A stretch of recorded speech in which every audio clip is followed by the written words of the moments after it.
SITക്ക് ആശ്വാസമോ എന്നാണ് ചോദ്യം.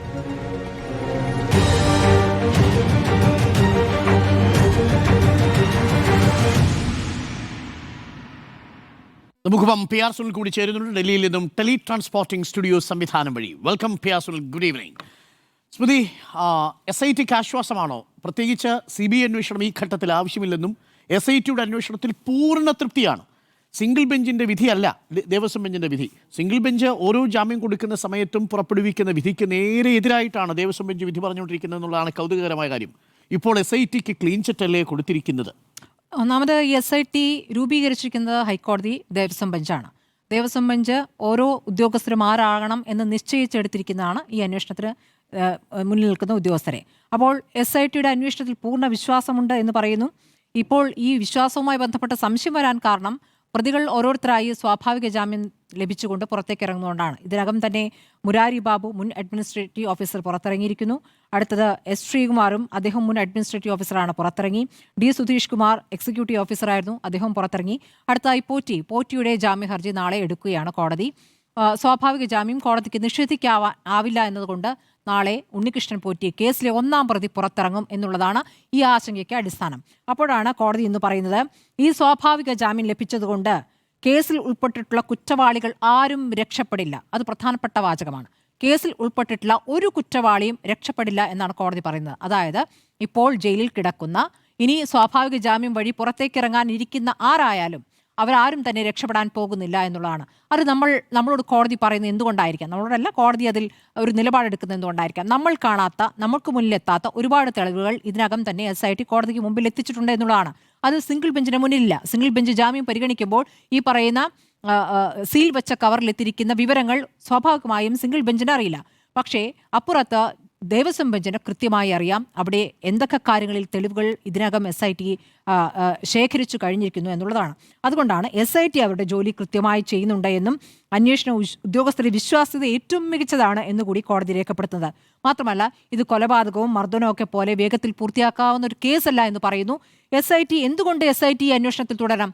കാരണം ഈ കേസിൽ പല കണ്ണികളായി നിൽക്കുന്ന വിവരങ്ങൾ കോർത്ത് ഒരു മാലയാക്കേണ്ടതുണ്ട്. അപ്പോൾ കണ്ണികൾ കോർത്ത് ആ അന്വേഷണം പൂർത്തിയാക്കാൻ SIT തുടരേണ്ടതുണ്ട്. SITക്ക് സാവകാശം നൽകുമ്പോൾ നമുക്കറിയാം, ഈ സ്വർണ്ണപ്പാളികളുടെ ശാസ്ത്രീയ പരിശോധനയ്ക്ക് VSSയിൽ പോയി. ഒരു തവണ ആ പരിശോധന പൂർത്തിയാക്കി. പക്ഷേ അപ്പോഴും പൂർണ്ണമായ വിവരങ്ങൾ ലഭ്യമായിട്ടില്ല. സ്വർണം നഷ്ടപ്പെട്ടു എന്ന് ആ പരിശോധനയിൽ വ്യക്തമായെങ്കിലും അതിൻ്റെ കാലപ്പഴക്കം നിർണ്ണയിക്കുക എന്നുള്ള ദീർഘമായ സങ്കീർണമായ പരിശോധന പൂർത്തിയായിട്ടില്ല. അപ്പോൾ അതിലൊരു ഡീകോഡിംഗ് വേണം. ആ ഡീകോഡിംഗ് ഇനി നടക്കാൻ പോവുകയാണ്. അതിന് ഉറപ്പായിട്ടും നേരത്തെ സംഭവിച്ചതുപോലെ തന്നെ 1 മാസമോ 2 മാസമോ എടുത്തേക്കാം. അപ്പോൾ അതിനെടുക്കുന്ന സമയം എന്നുള്ളതും നിർണായകമാണ്. അപ്പോൾ ഈ സ്വർണ്ണപ്പാളിയിൽ ഈ സ്വർണം പോയതുമായി ബന്ധപ്പെട്ട് പഴയതോ പുതിയതോ എന്ന് തിരിച്ചറിയണമെങ്കിൽ ആ വിവരം കൂടി കിട്ടിയിട്ടാകണമല്ലോ കുറ്റപത്രം സമർപ്പിക്കാൻ കഴിയുക. അപ്പോൾ പൂർണ്ണമായ കുറ്റപത്രം എന്ന രൂപത്തിലേക്ക് എത്തണമെങ്കിൽ തൊണ്ടിയുമായി ബന്ധപ്പെട്ട വിവരങ്ങൾ ലഭിക്കേണ്ടത്. പക്ഷേ മോഷണം നടന്നു എന്നുള്ളത് കോടതിക്ക് മുന്നിലെ തെളിവാണ്. അത് കോടതിക്ക് ബോധ്യമായിട്ടുണ്ട് എന്നുള്ളതാണ്. 4.5 കിലോ സ്വർണം ഇനിയും കണ്ടെത്തിയിട്ടില്ല. 4.5 കിലോ സ്വർണം ആ പാളികളിൽ നിന്ന് പോയിട്ടുണ്ട് എന്നുള്ളത് കോടതിയുടെ മുന്നിലെ തെളിവാണ് എന്നുള്ളതാണ് ഏറ്റവും പ്രധാനപ്പെട്ട കാര്യം. ഇനി ഇതുമായി ബന്ധപ്പെട്ട് നമുക്ക് സഭയിൽ നടക്കുന്ന തർക്ക വിതർക്കങ്ങളിലേക്ക് പോവുകയാണെങ്കിൽ അത് രാഷ്ട്രീയമാണ്, തിരഞ്ഞെടുപ്പ് കാലമാണ്. സ്വർണ്ണക്കൊള്ള പ്രധാനപ്പെട്ട ആയുധമാണ് പ്രതിപക്ഷത്തിന് എന്നുള്ള കാര്യത്തിൽ സംശയമില്ല. കാരണം അതിൽ CPM നേതാക്കളാണ് അറസ്റ്റിലായിരിക്കുന്ന മുഴുവൻ പേരും ഭൂരിഭാഗം പേരും എന്നുള്ളതാണ്. പത്മകുമാർ CPMന്റെ പത്തനംതിട്ട ജില്ലാ കമ്മിറ്റി അംഗമായി ഇപ്പോഴും തുടരുന്നത് ഇപ്പോഴും പാർട്ടിക്ക് ആ രൂപത്തിൽ വിശദീകരിക്കാനായിട്ടില്ല. അത് സമയമാകുമ്പോൾ നടപടിയെടുക്കുമെന്നാണ് പറയുന്നത്. ഇപ്പോൾ നമുക്കറിയാം, ഈ പയ്യന്നൂരിലെ രക്തസാക്ഷി ഫണ്ടുമായി ബന്ധപ്പെട്ട വിഷയത്തിൽ പാർട്ടി എത്ര വേഗമാണ് പാർട്ടിക്കെതിരെ ആരോപണം ഉന്നയിച്ച ആളെ പുറത്താക്കിക്കൊണ്ട് തീരുമാനമെടുത്തത്. അതിൽ പാർട്ടിയെ പ്രതിരോധത്തിലാക്കിയ ആൾ ഇപ്പോഴും പാർട്ടിയിൽ തുടരുകയാണ്. അതുമായി ബന്ധപ്പെട്ട നടപടിയിലേക്ക് പോകാൻ, അതായത് ഒരു നടപടി എടുക്കാൻ എപ്പോൾ എടുക്കണം എന്നുള്ള പാർട്ടിക്ക് വേഗത്തിലെടുക്കാനും അറിയാവുന്നതാണ്. പക്ഷേ ഈ വിഷയത്തിൽ സ്വർണ്ണക്കൊള്ളയുമായി ബന്ധപ്പെട്ട് കോടതിയിൽ നിന്നും നല്ല പരാമർശങ്ങൾ, പത്മകുമാറിനെതിരെ അതിരൂക്ഷമായ പരാമർശങ്ങൾ ഉണ്ടായിട്ടുണ്ട് എന്നുള്ളത് നമ്മുടെ മുന്നിലുണ്ട്. അത് ജാമ്യ ഹർജിയുമായി ബന്ധപ്പെട്ടാണ് എങ്കിൽ കൂടിയും സ്വാധീന ശക്തിയുള്ള ആളാണ്, പുറത്തേക്കിറങ്ങിയാൽ ആ സ്വാധീനം ഉപയോഗിച്ച് വെക്കാം എന്ന് കോടതി പറയുകയൊക്കെ ചെയ്തിരിക്കുമ്പോൾ ആ സ്വാധീനം എവിടെയാണ് എന്ന് നമ്മുടെ മുന്നിലുള്ള യാഥാർത്ഥ്യമാണ്. അപ്പോൾ അങ്ങനെ ആ പാർട്ടിക്കാരെ സംരക്ഷിക്കുന്നുണ്ടോ? പത്മകുമാറും പാർട്ടി നേതാവാണ്, N. വാസുവും അതെ, KP ശങ്കർദാസും അതെ, N. വിജയകുമാറും അതെ. ശങ്കർദാസ് CPI ആണ്. മുരാരി ബാബു UDFിന്റെ സർവീസ് സംഘടനയിൽ നിന്ന് പിന്നീട് LDF സംഘടനയിലേക്ക് വന്നയാളാണ്. KS ബൈജു ഉണ്ട്, D. സുധീഷ് കുമാർ. ഇവർക്ക് രാഷ്ട്രീയ പങ്കാളിത്തമുള്ളതായി അറിയില്ല. പക്ഷേ ഇത്രയും പേരെങ്കിലും CPMുമായി ബന്ധപ്പെട്ട ആരോപണ വിധേയരായവരാണ്. അപ്പോൾ അവർ പാർട്ടിയുമായി ബന്ധപ്പെട്ട് അവർക്ക് പാർട്ടി അവരെ പുറന്തള്ളുകയാണ് എങ്കിൽ ഈ ഒരു പ്രശ്നമേ ഉദിക്കുന്നില്ലായിരുന്നു. സ്വർണ്ണക്കൊള്ളയിൽ പൂർണ്ണമായും ക്ലീൻ ഇമേജ് പാർട്ടിക്ക് കിട്ടുമായിരുന്നു. ഏത് കാലയളവിലാണ് ഈ സ്വർണ്ണക്കൊള്ള നടന്നത് എന്നതാണല്ലോ ഇപ്പോൾ നമ്മുടെ പ്രധാനപ്പെട്ട കാര്യം. ശബരിമലയുമായി ബന്ധപ്പെട്ട് കാലാകാലങ്ങളായി പലതരത്തിലുള്ള ക്രമക്കേടുകളും വൻതോതുള്ള അഴിമതിയും നടക്കുന്നു എന്നുള്ളത് നമ്മുടെ യാഥാർത്ഥ്യമാണ്. അതിൻ്റെയൊക്കെ കിങ് പിന്നായിരിക്കുന്നത് ഉറപ്പായിട്ടും തന്ത്രിയാണ് എന്നുള്ള കാര്യത്തിലും എനിക്ക് തർക്കമില്ല. തന്ത്രി കൊണ്ടുവന്നവർ, തന്ത്രിയുമായി ബന്ധമുള്ളവർ, തന്ത്രി കൊണ്ടുവന്നിരിക്കുന്ന പ്രത്യേക ഒരു കോക്കസ് അവിടെ പ്രവർത്തിക്കുന്നുണ്ട്.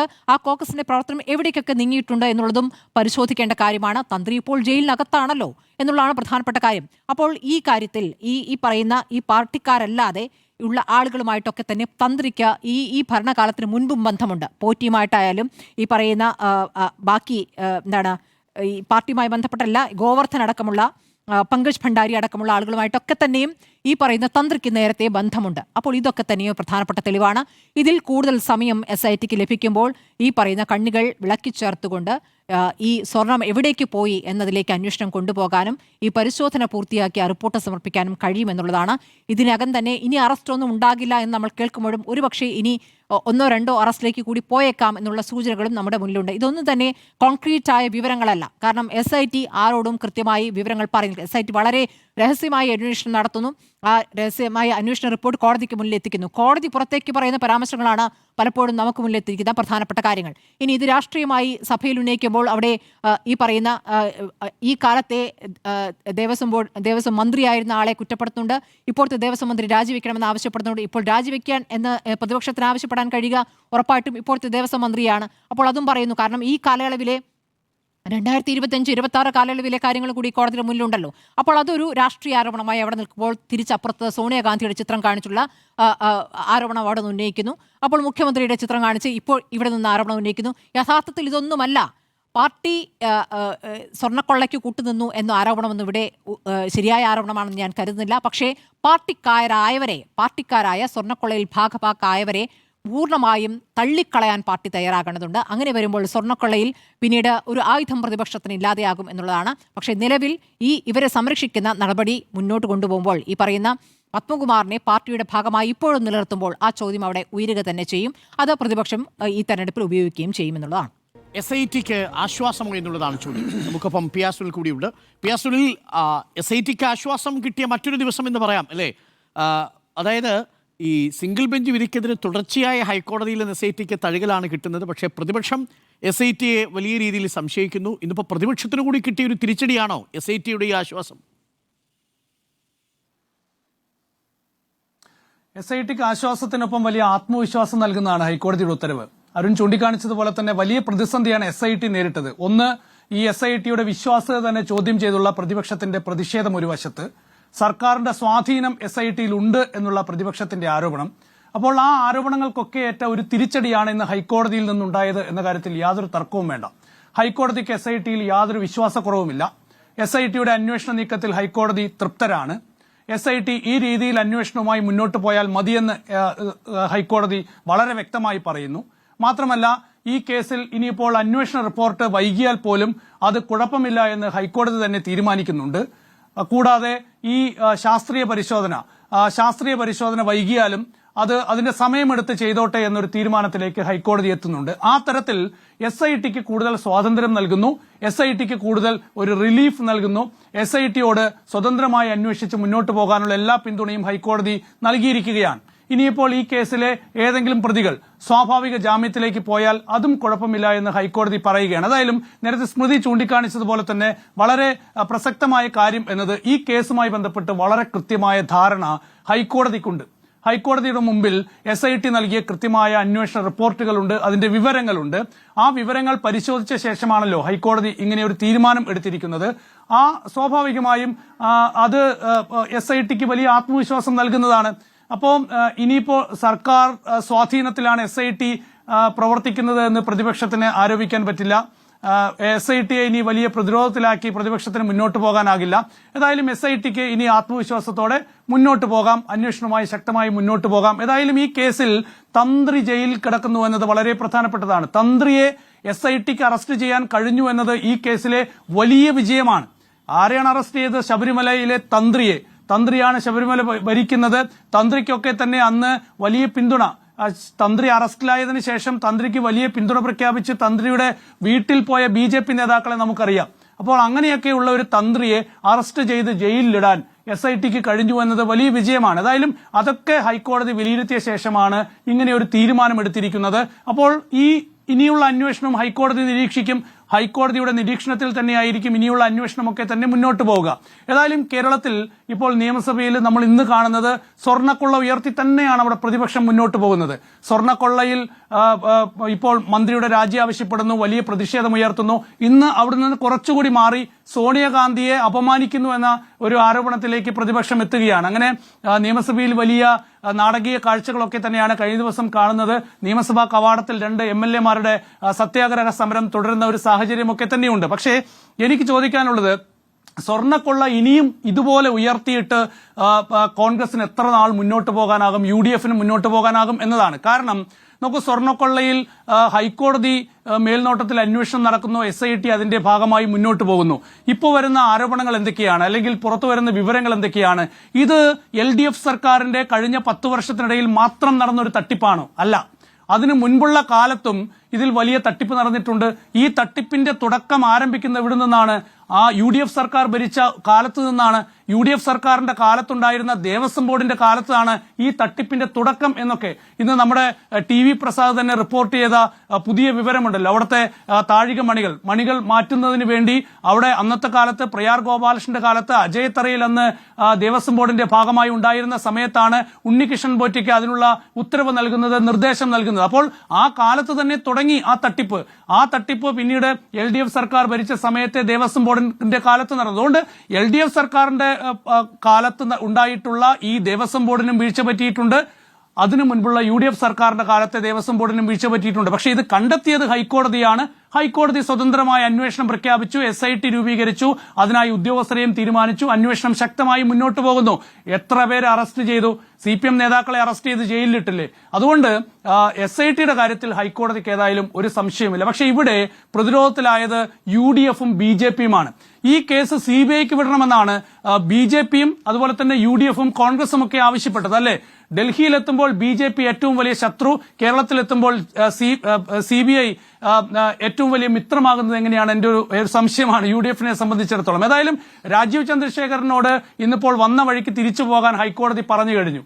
ഇനി ഈ കേസിൽ ഒരു CBI അന്വേഷണത്തിന്റെ ആവശ്യമില്ല, SIT അന്വേഷിച്ച് മുന്നോട്ട് പോയാൽ മതി എന്ന് വളരെ വ്യക്തമായി തന്നെ ഇന്ന് ഹൈക്കോടതി പറഞ്ഞിട്ടുണ്ട്. ഏതായാലും ഉണ്ണികൃഷ്ണൻ പോറ്റിയുടെ കേസ് വിധി പറയാനായി ഹൈക്കോടതി മാറ്റുകയും ചെയ്തിട്ടുണ്ട്. ഏതായാലും അതൊക്കെ ഹൈക്കോടതി നോക്കിക്കോളും. അക്കാര്യത്തിൽ ഇനി സംസ്ഥാന സർക്കാരിനൊന്നും ചെയ്യാനില്ല. ഏതായാലും ഇന്ന് നിയമസഭയിൽ ഇപ്പോൾ സ്വർണ്ണക്കൊള്ള ഉയർത്തി മുന്നോട്ട് പോകുന്ന കോൺഗ്രസിനോട് എനിക്ക് ചോദിക്കാനുള്ളത്, കേരളത്തിൽ ഇനി സ്വർണ്ണക്കൊള്ള മാത്രമാണോ ഒരു വിഷയം? കേരളം നിയമസഭാ തെരഞ്ഞെടുപ്പിലേക്ക് പോകാൻ പോവുകയാണ്.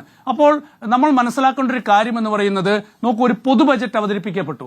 ആ പൊതു ബജറ്റിൽ കേരളത്തിനൊന്നും കിട്ടിയിട്ടില്ല.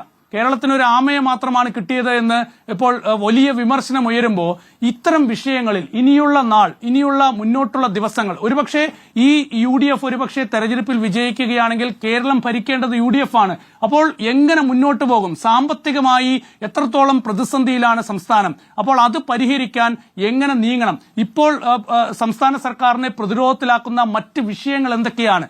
ജനങ്ങളുടെ ജനകീയ പ്രശ്നങ്ങൾ എന്തൊക്കെയാണ്? അത്തരം വിഷയങ്ങൾ തിരയുന്നതിൽ UDF അമ്പേ പരാജയമാണ് എന്നാണ് എനിക്ക് ചൂണ്ടിക്കാണിക്കാനുള്ളത്. സ്വർണ്ണക്കൊള്ള തേഞ്ഞ് ഏതാണ്ട് ചെമ്പായി തീർന്നു പോയി കഴിഞ്ഞു. പക്ഷെ എനിക്ക് ഇവിടെ ചൂണ്ടിക്കാണിക്കാനുള്ള ഒരു പ്രധാനപ്പെട്ട വിഷയം എന്ന് പറയുന്നത്, നോക്ക്, ഈ ശബരിമല എന്ന് പറയുന്ന വിഷയം ആർക്കാണ് ഗുണം ചെയ്യുക? ശബരിമല എന്ന് പറയുന്ന വിഷയം കേരള രാഷ്ട്രീയത്തിൽ ഗുണം ചെയ്യാൻ പോകുന്നത് BJPക്കാണ്. ഈ ശബരിമല എന്ന് പറയുന്ന ഈ വിഷയം തുടക്കം മുതൽ തന്നെ ഉയർത്തിയാണ്, ഈ ടെമ്പിൾ പൊളിറ്റിക്സ് ഉയർത്തിയാണ് കേരളത്തിൽ BJP വേരൂന്നാൻ ശ്രമിക്കുന്നത്. അപ്പോൾ എത്ര ശബരിമല സംബന്ധിച്ച് UDF എത്ര മുദ്രാവാക്യങ്ങൾ മുഴക്കുന്നു, ആ ഓരോ മുദ്രാവാക്യങ്ങളും BJPക്ക് ഓരോ വോട്ടായി മാറുന്ന ഒരു രാഷ്ട്രീയ സാഹചര്യം കേരളത്തിലുണ്ട്. അപ്പോൾ എന്റെ ചോദ്യം, കേരളത്തിൽ BJPയെ വളർത്താൻ വേണ്ടി മാത്രമാണോ ഈ UDF ഈ ഒരു രീതിയിലുള്ള ഒരു രാഷ്ട്രീയ നീക്കം നടത്തുന്നതെന്നാണ്. നോക്കൂ, മറ്റെന്തൊക്കെ വിഷയങ്ങളുണ്ട്. ഇപ്പോൾ ഇന്ത്യ അമേരിക്ക വ്യാപാര കരാർ ഇപ്പോൾ ഒപ്പിട്ടു എന്ന് പറയുന്നു. യൂറോപ്യൻ യൂണിയൻ വ്യാപാര കരാർ വന്നു. ഭക്ഷ്യ എണ്ണ തീരുവയില്ലാതെ ഇറക്കുമതി ചെയ്യാൻ പോകുന്നു. കേരളത്തിലെ നാളികേര കർഷകർ പട്ടിണിയിലാകാൻ പോവുകയാണ്. വലിയ പ്രതിസന്ധിയാണ് കേരളം നേരിടാൻ പോകുന്നത് ഈ വ്യാപാര കരാറൊക്കെ തന്നെ യാഥാർത്ഥ്യമാകുമ്പോൾ. അപ്പോൾ അത്തരത്തിലുള്ള അടിസ്ഥാനപരമായിട്ടുള്ള ഒരുപാട് വിഷയങ്ങൾ കേരളത്തിൽ ഇരിക്കുകയാണ്. ഒരു നിയമസഭാ കാലം മുഴുവൻ ഒരു സ്വർണ്ണക്കൊള്ള എന്നൊരു വിഷയം ഉയർത്തി ഇപ്പോൾ UDF മുന്നോട്ട് പോകുന്നത്. ഇപ്പോൾ സോണിയാഗാന്ധിക്കെതിരെ സോണിയാഗാന്ധി അപമാനിച്ചു എന്നതാണ് ഇന്നത്തെ പ്രധാനപ്പെട്ട വിഷയം. നോക്കൂ, കേരള നിയമസഭയിൽ ഇന്നത്തെ പ്രധാനപ്പെട്ട വിഷയം സോണിയാഗാന്ധി അപമാനിച്ചു എന്നതാണ്.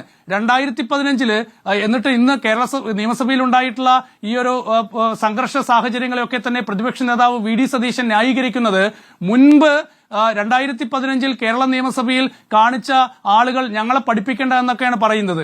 അപ്പോൾ അന്ന് 2015 കാണിച്ച കേരള നിയമസഭയിൽ നമ്മൾ ആരും അംഗീകരിക്കാൻ കഴിയാത്ത ഒരു സാഹചര്യങ്ങളോട് മത്സരിക്കാനാണോ VD സതീശൻ ഇപ്പോൾ ശ്രമിക്കുന്നതെന്നാണ് എന്റെ ഒരു ചോദ്യം. ഇന്നിപ്പോ സ്പീക്കർ ഷംസീർ പറയുന്നുണ്ടല്ലോ എനിക്കൊരു അടി കിട്ടിയെന്ന്. അപ്പോൾ ഷംസീറിന് വല്ല അടി കിട്ടിയ സാഹചര്യം ഇന്നുണ്ടായിട്ടുണ്ട്. അപ്പോൾ കേരള നിയമസഭയിൽ സ്പീക്കർക്ക് ഹെൽമറ്റ് ഒക്കെ ഇട്ട് വരേണ്ട ഒരു അവസ്ഥയുണ്ടോ എന്നൊരു എന്റെ ഒരു ചോദ്യമുണ്ട്. പക്ഷേ ഇതിവിടെ ഒരു രാഷ്ട്രീയ ചോദ്യം എന്ന് പറയുന്നത് ഈ ശബരിമല എന്ന് പറയുന്ന വിഷയം ഒരിക്കലും UDFന്റെ ഒരു രാഷ്ട്രീയമല്ല.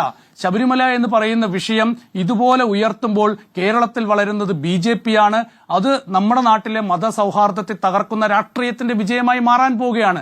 അതുകൊണ്ട് ഇത്തരം വിഷയങ്ങളൊക്കെ വിട്ടുപിടിച്ച് ജനകീയ പ്രശ്നങ്ങൾ ഉയർത്തി മുന്നോട്ട് പോകാൻ കേരളത്തിൽ UDF തയ്യാറാകണം. അങ്ങനെ ജനകീയ പ്രശ്നങ്ങൾ ഉയർത്തി LDF സർക്കാരിനെ പ്രതിരോധത്തിലാക്കാനുള്ള നീക്കത്തിലേക്കാണ് UDF പോകേണ്ടത്. അതല്ലാതെ സ്വർണ്ണക്കൊള്ള മാത്രമല്ല കേരളത്തിലെ ജനങ്ങളുടെ പ്രശ്നം എന്ന് പറയുന്നത്. അതുകൊണ്ട് ഈ വിഷയത്തിൽ UDF ഇനിയെങ്കിലും ഒരു പുനരാലോചന നടത്തി ഒരു പുതിയ നിലപാടിലേക്ക് മാറുന്നതാണ് തെരഞ്ഞെടുപ്പ് അടുത്ത് വരുന്ന സാഹചര്യത്തിൽ പ്രധാനമായും ചെയ്യേണ്ടത്. SITയെ വിട്ടുപിടിക്കുന്നതാണ് തൽക്കാലം നല്ലത്. കാരണം SITക്കെതിരെ ഇപ്പോൾ ആരോപണം ഉന്നയിച്ച് ഇപ്പോൾ ഹൈക്കോടതിയിൽ നിന്ന് വലിയ പ്രഹരമാണ് UDFനും BJPക്കും ഒക്കെ തന്നെ നേരിടേണ്ടി വന്നത്. അതുകൊണ്ട് ഇനി ഇപ്പോഴത്തെ ഈ രീതിയിൽ മുന്നോട്ട് പോയി കേരളത്തിൽ BJPയെ വളർത്താനുള്ള ഒരു വഴിവെട്ടുന്ന ഒരു സമീപനം UDFന്റെ ഭാഗത്ത് നിന്ന് ഉണ്ടാകരുതെന്നാണ് എന്റെ അഭ്യർത്ഥന. SITക്ക് ആശ്വാസമോ എന്നുള്ളതാണ് ചോദ്യം. ഒരേ സമയം SITക്ക് ആശ്വാസവും എന്നാൽ പ്രതിപക്ഷത്തിന് വലിയ തിരിച്ചടിയും കനത്ത പ്രഹരവുമാണ് ഇന്ന് കോടതിയിൽ നിന്ന് കിട്ടിയത് എന്നത് വ്യാഖ്യാനിക്കാനാണ് ഞാൻ ആഗ്രഹിക്കുന്നത്. നമുക്ക് ഇതിൻ്റെ ഒരു നാൾവഴികളിലൂടെ വളരെ വേഗം സഞ്ചരിച്ചു വന്നാൽ ഇതിലെ മുഴുവൻ കോമഡിയും നമുക്ക് മനസ്സിലാവും. ഈ സംഭവം എന്നാണ് കേരളം ചർച്ച ചെയ്തു തുടങ്ങുന്നത്?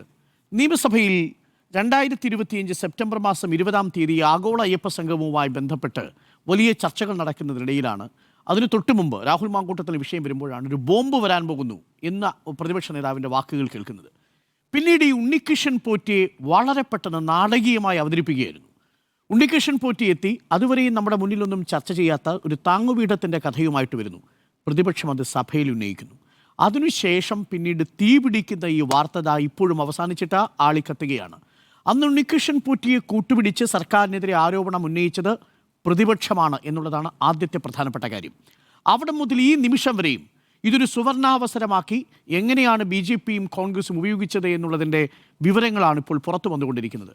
ഇന്ന് യഥാർത്ഥത്തിൽ കോടതി വിധിയോടുകൂടി പ്രതിപക്ഷം 3 കാര്യത്തിൽ കേരള ജനതയോട് മാപ്പ് പറയണം എന്നുള്ളതാണ് ഞാൻ പറയുക. ഒന്ന്, SITയെ അവിശ്വസിച്ച് SITക്ക് മേൽ കുപ്രചരണം നടത്തിയതിന്. SIT വീഴ്ച സംഭവിച്ചു, SIT റിപ്പോർട്ട് മുഖ്യമന്ത്രിക്ക് കൊടുക്കുന്നു, SITയുടെ ഓഫീസിന് മേൽ മുഖ്യമന്ത്രിയുടെ സമ്മർദ്ദമുണ്ട് തുടങ്ങിയ കുപ്രചരണങ്ങളിലൂടെ SITയെ സംശയത്തിൻ്റെ മുനയിൽ നിർത്തിയതിന്, നേരായിട്ട് പോകുന്ന ഒരു അന്വേഷണത്തെ വഴിതിരിച്ചുവിടാൻ നടത്തിയ ശ്രമത്തിന്, CBI അന്വേഷണം വേണമെന്ന് പ്രതിപക്ഷമാദ്യം ആവശ്യപ്പെട്ടത്, ഇപ്പോഴും ഹൈക്കോടതിയുടെ മേൽനോട്ടത്തിൽ ഒരു CBI അന്വേഷണം വേണമെന്ന് പ്രതിപക്ഷം ആവശ്യപ്പെട്ടതെല്ലാം എടുത്തുനിന്ന് ഹൈക്കോടതി തോട്ടിക്കളഞ്ഞിട്ടുണ്ട് ദേവസ്വം ബെഞ്ച്. അതുകൊണ്ട് ഇതിൻ്റെ പേരിൽ SITയെ സംശയിച്ചതിന് ഒരു മാതൃകാപരമായ അന്വേഷണം നടക്കുന്നുവെന്ന് ഹൈക്കോടതി ഡിവിഷൻ ബെഞ്ച് പറഞ്ഞ അന്വേഷണ സംഘത്തെ സംശയിച്ചതിന് മാപ്പ് പറയണം. 2, ഇതിൽ സ്വർണ്ണക്കൊള്ളയുടെ പേരിൽ രാഷ്ട്രീയ നാടകം കളിച്ച് നമ്മുടെ നിയമസഭയുടെ സമയവും നിയമസഭയുടെ പ്രൊസീഡിങ്സും തടസ്സപ്പെടുത്തിയതിന് മാപ്പ് പറയണം. റൂൾ 50 അനുസരിച്ച് അടിയന്തര പ്രമേയമായി ഈ വിഷയം സഭയിൽ അവതരിപ്പിക്കാമെന്നിരിക്കെ ആ വിഷയത്തിൽ സോണിയാഗാന്ധിയും അടൂർ പ്രകാശും ആന്റണിയും അടക്കമുള്ളവർ പ്രതിരോധത്തിലാകുമെന്നുള്ള ഒറ്റ കാരണം കൊണ്ട്, ആ ചോദ്യങ്ങൾ വന്നാൽ പ്രതിരോധിക്കാൻ കഴിയില്ല എന്ന ഒരേ ഒരു കാര്യം കൊണ്ട് നിയമസഭയിൽ റൂൾ 50 അനുസരിച്ച് അടിയന്തര പ്രമേയത്തിനുള്ള നോട്ടീസ് പോലും നൽകാതെ സഭയിലെ വളരെ പ്രധാനപ്പെട്ട ബഡ്ജറ്റിൻ്റെ ഡിസ്കഷൻ പോലും തടസ്സപ്പെടുത്തി സഭാ നടപടികൾ പൂർണ്ണമായും തടസ്സപ്പെടുത്തിയതിന് കേരളത്തിലെ ജനങ്ങളോട് പ്രതിപക്ഷം മാപ്പ് പറയണം. കാരണം ഈ വിഷയത്തിൽ കേരളം കേൾക്കാൻ ആഗ്രഹിച്ച കുറച്ച് വിഷയങ്ങളുണ്ടായിരുന്നു. ആ വിഷയങ്ങൾ കേരളം കേൾക്കാതെ പോയത് ഈ സ്വർണ്ണക്കൊള്ളയുടെ പുറത്ത് അവാസ്തവമായിട്ടുള്ള കാര്യങ്ങൾ പറഞ്ഞുകൊണ്ടാണ്. ഹൈക്കോടതിയുടെ മേൽനോട്ടത്തിലിരിക്കുന്ന SIT-യിൽ അവിശ്വാസം രേഖപ്പെടുത്തുക മാത്രമല്ല, മുഖ്യമന്ത്രിയുടെ ഓഫീസ് ഇടപെടുന്നു. VN വാസവൻ രാജിവെക്കണം. 2019 നടന്ന സ്വർണ്ണക്കൊള്ളയ്ക്ക് 2021 ശേഷം അധികാരത്തിൽ വന്ന ദേവസ്വം മിനിസ്റ്റർ രാജിവെക്കണമെന്നുള്ള ഒരു പ്രചരണം നടത്തി നിയമസഭാ നടപടികൾ തടസ്സപ്പെടുത്തിയതിനും ബഡ്ജറ്റിലെ വളരെ ഗൗരവമേറിയ ചർച്ചകൾ നടക്കേണ്ടിയിരുന്ന സഭാതലം അലങ്കോലമാക്കിയതിനും പ്രതിപക്ഷം മാപ്പ് പറയണം. ഇതാണ് 2. മൂന്നാമത്തത് നോക്കൂ, ഇന്ന് വളരെ ഗൗരവമായൊരു പ്രമേയം കേരള നിയമസഭയിൽ അവതരിപ്പിച്ചിട്ടുണ്ട്. ചട്ടം 108 പ്രകാരം മുഖ്യമന്ത്രി പാർലമെന്ററി അഫയേഴ്സ് മിനിസ്റ്റർ അവതരിപ്പിച്ച പ്രമേയം. എന്താണ് ആ പ്രമേയം? കേന്ദ്രത്തിന്റെ ബഡ്ജറ്റിലുള്ള കേരളത്തോടുള്ള അവഗണനയായിരുന്നു. നമ്മൾ ഒരുമിച്ച്, പ്രതിപക്ഷവും ഭരണപക്ഷവും ഒരുമിച്ച് നിന്ന് കടലുപോലെ പ്രതീക്ഷിച്ചെടുത്ത് കടലാമ മാത്രം കിട്ടിയ കേന്ദ്രത്തിന്റെ അവഗണനയ്ക്കെതിരെ പ്രതിഷേധിക്കേണ്ട ഒരു സാഹചര്യം. അങ്ങനെ ഇന്ന് പ്രതിപക്ഷം പൂർണ്ണ പിന്തുണ നൽകി ആ പ്രമേയം പാസ്സാക്കേണ്ടതിനു പകരം ഇന്ന് സഭാ നടപടികൾ ബഹിഷ്കരിച്ച് പ്രതിപക്ഷം പോയി. എന്തിനാ? ഹൈക്കോടതിയുടെ മേൽനോട്ടത്തിൽ നടക്കുന്ന, ഹൈക്കോടതി പൂർണ്ണ തൃപ്തി പ്രകടിപ്പിച്ച, പൂർണ്ണ വിശ്വാസം രേഖപ്പെടുത്തിയ SIT അന്വേഷണത്തിനെതിരെ. അതുകൊണ്ടാണ് ഞാൻ ഈ പറഞ്ഞത്, ഇതൊരു സുവർണാവസരമാക്കി മാറ്റാൻ പ്രതിപക്ഷം ശ്രമിച്ചുകൊണ്ടേയിരിക്കുന്നു, വാളിക്കത്തിക്കാൻ ശ്രമിച്ചുകൊണ്ടേയിരിക്കുന്നു. പക്ഷേ ഓരോ ദിവസവും ജനങ്ങളുടെ മുന്നിൽ പരിഹാസ്യരായിക്കൊണ്ടിരിക്കുന്ന ചിത്രമാണ് മുന്നിലേക്ക് വരുന്നത്. അതിൻ്റെ ഏറ്റവും ഒടുവിലത്തെ ചിത്രമാണ് ഇപ്പോൾ പ്രതിപക്ഷത്തിൻ്റെതടക്കമുള്ള ആവശ്യങ്ങളെ തള്ളിക്കൊണ്ടുള്ള ഈ ഹൈക്കോടതിയുടെ സുപ്രധാനമായിട്ടുള്ള നിരീക്ഷണം. ഞാൻ അതിലേക്ക് വരാം. ഒന്ന്, എന്താണ് പ്രതിപക്ഷം പറഞ്ഞത്? പ്രതിപക്ഷം പറഞ്ഞു മുഖ്യമന്ത്രിയുടെ ഓഫീസ് സമ്മർദ്ദം ചെലുത്തുന്നു. എന്താ ഇന്ന് ഹൈക്കോടതിയിൽ നിന്ന് വന്ന വിധി?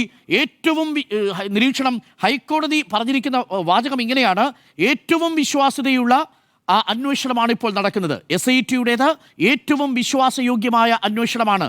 CBI അന്വേഷണ ആവശ്യം അംഗീകരിക്കുന്നില്ല. സംസ്ഥാന പോലീസിലെ ഉദ്യോഗസ്ഥരാണ് CBI-യിൽ ഡെപ്യൂട്ടേഷനിൽ പോകുന്നത്.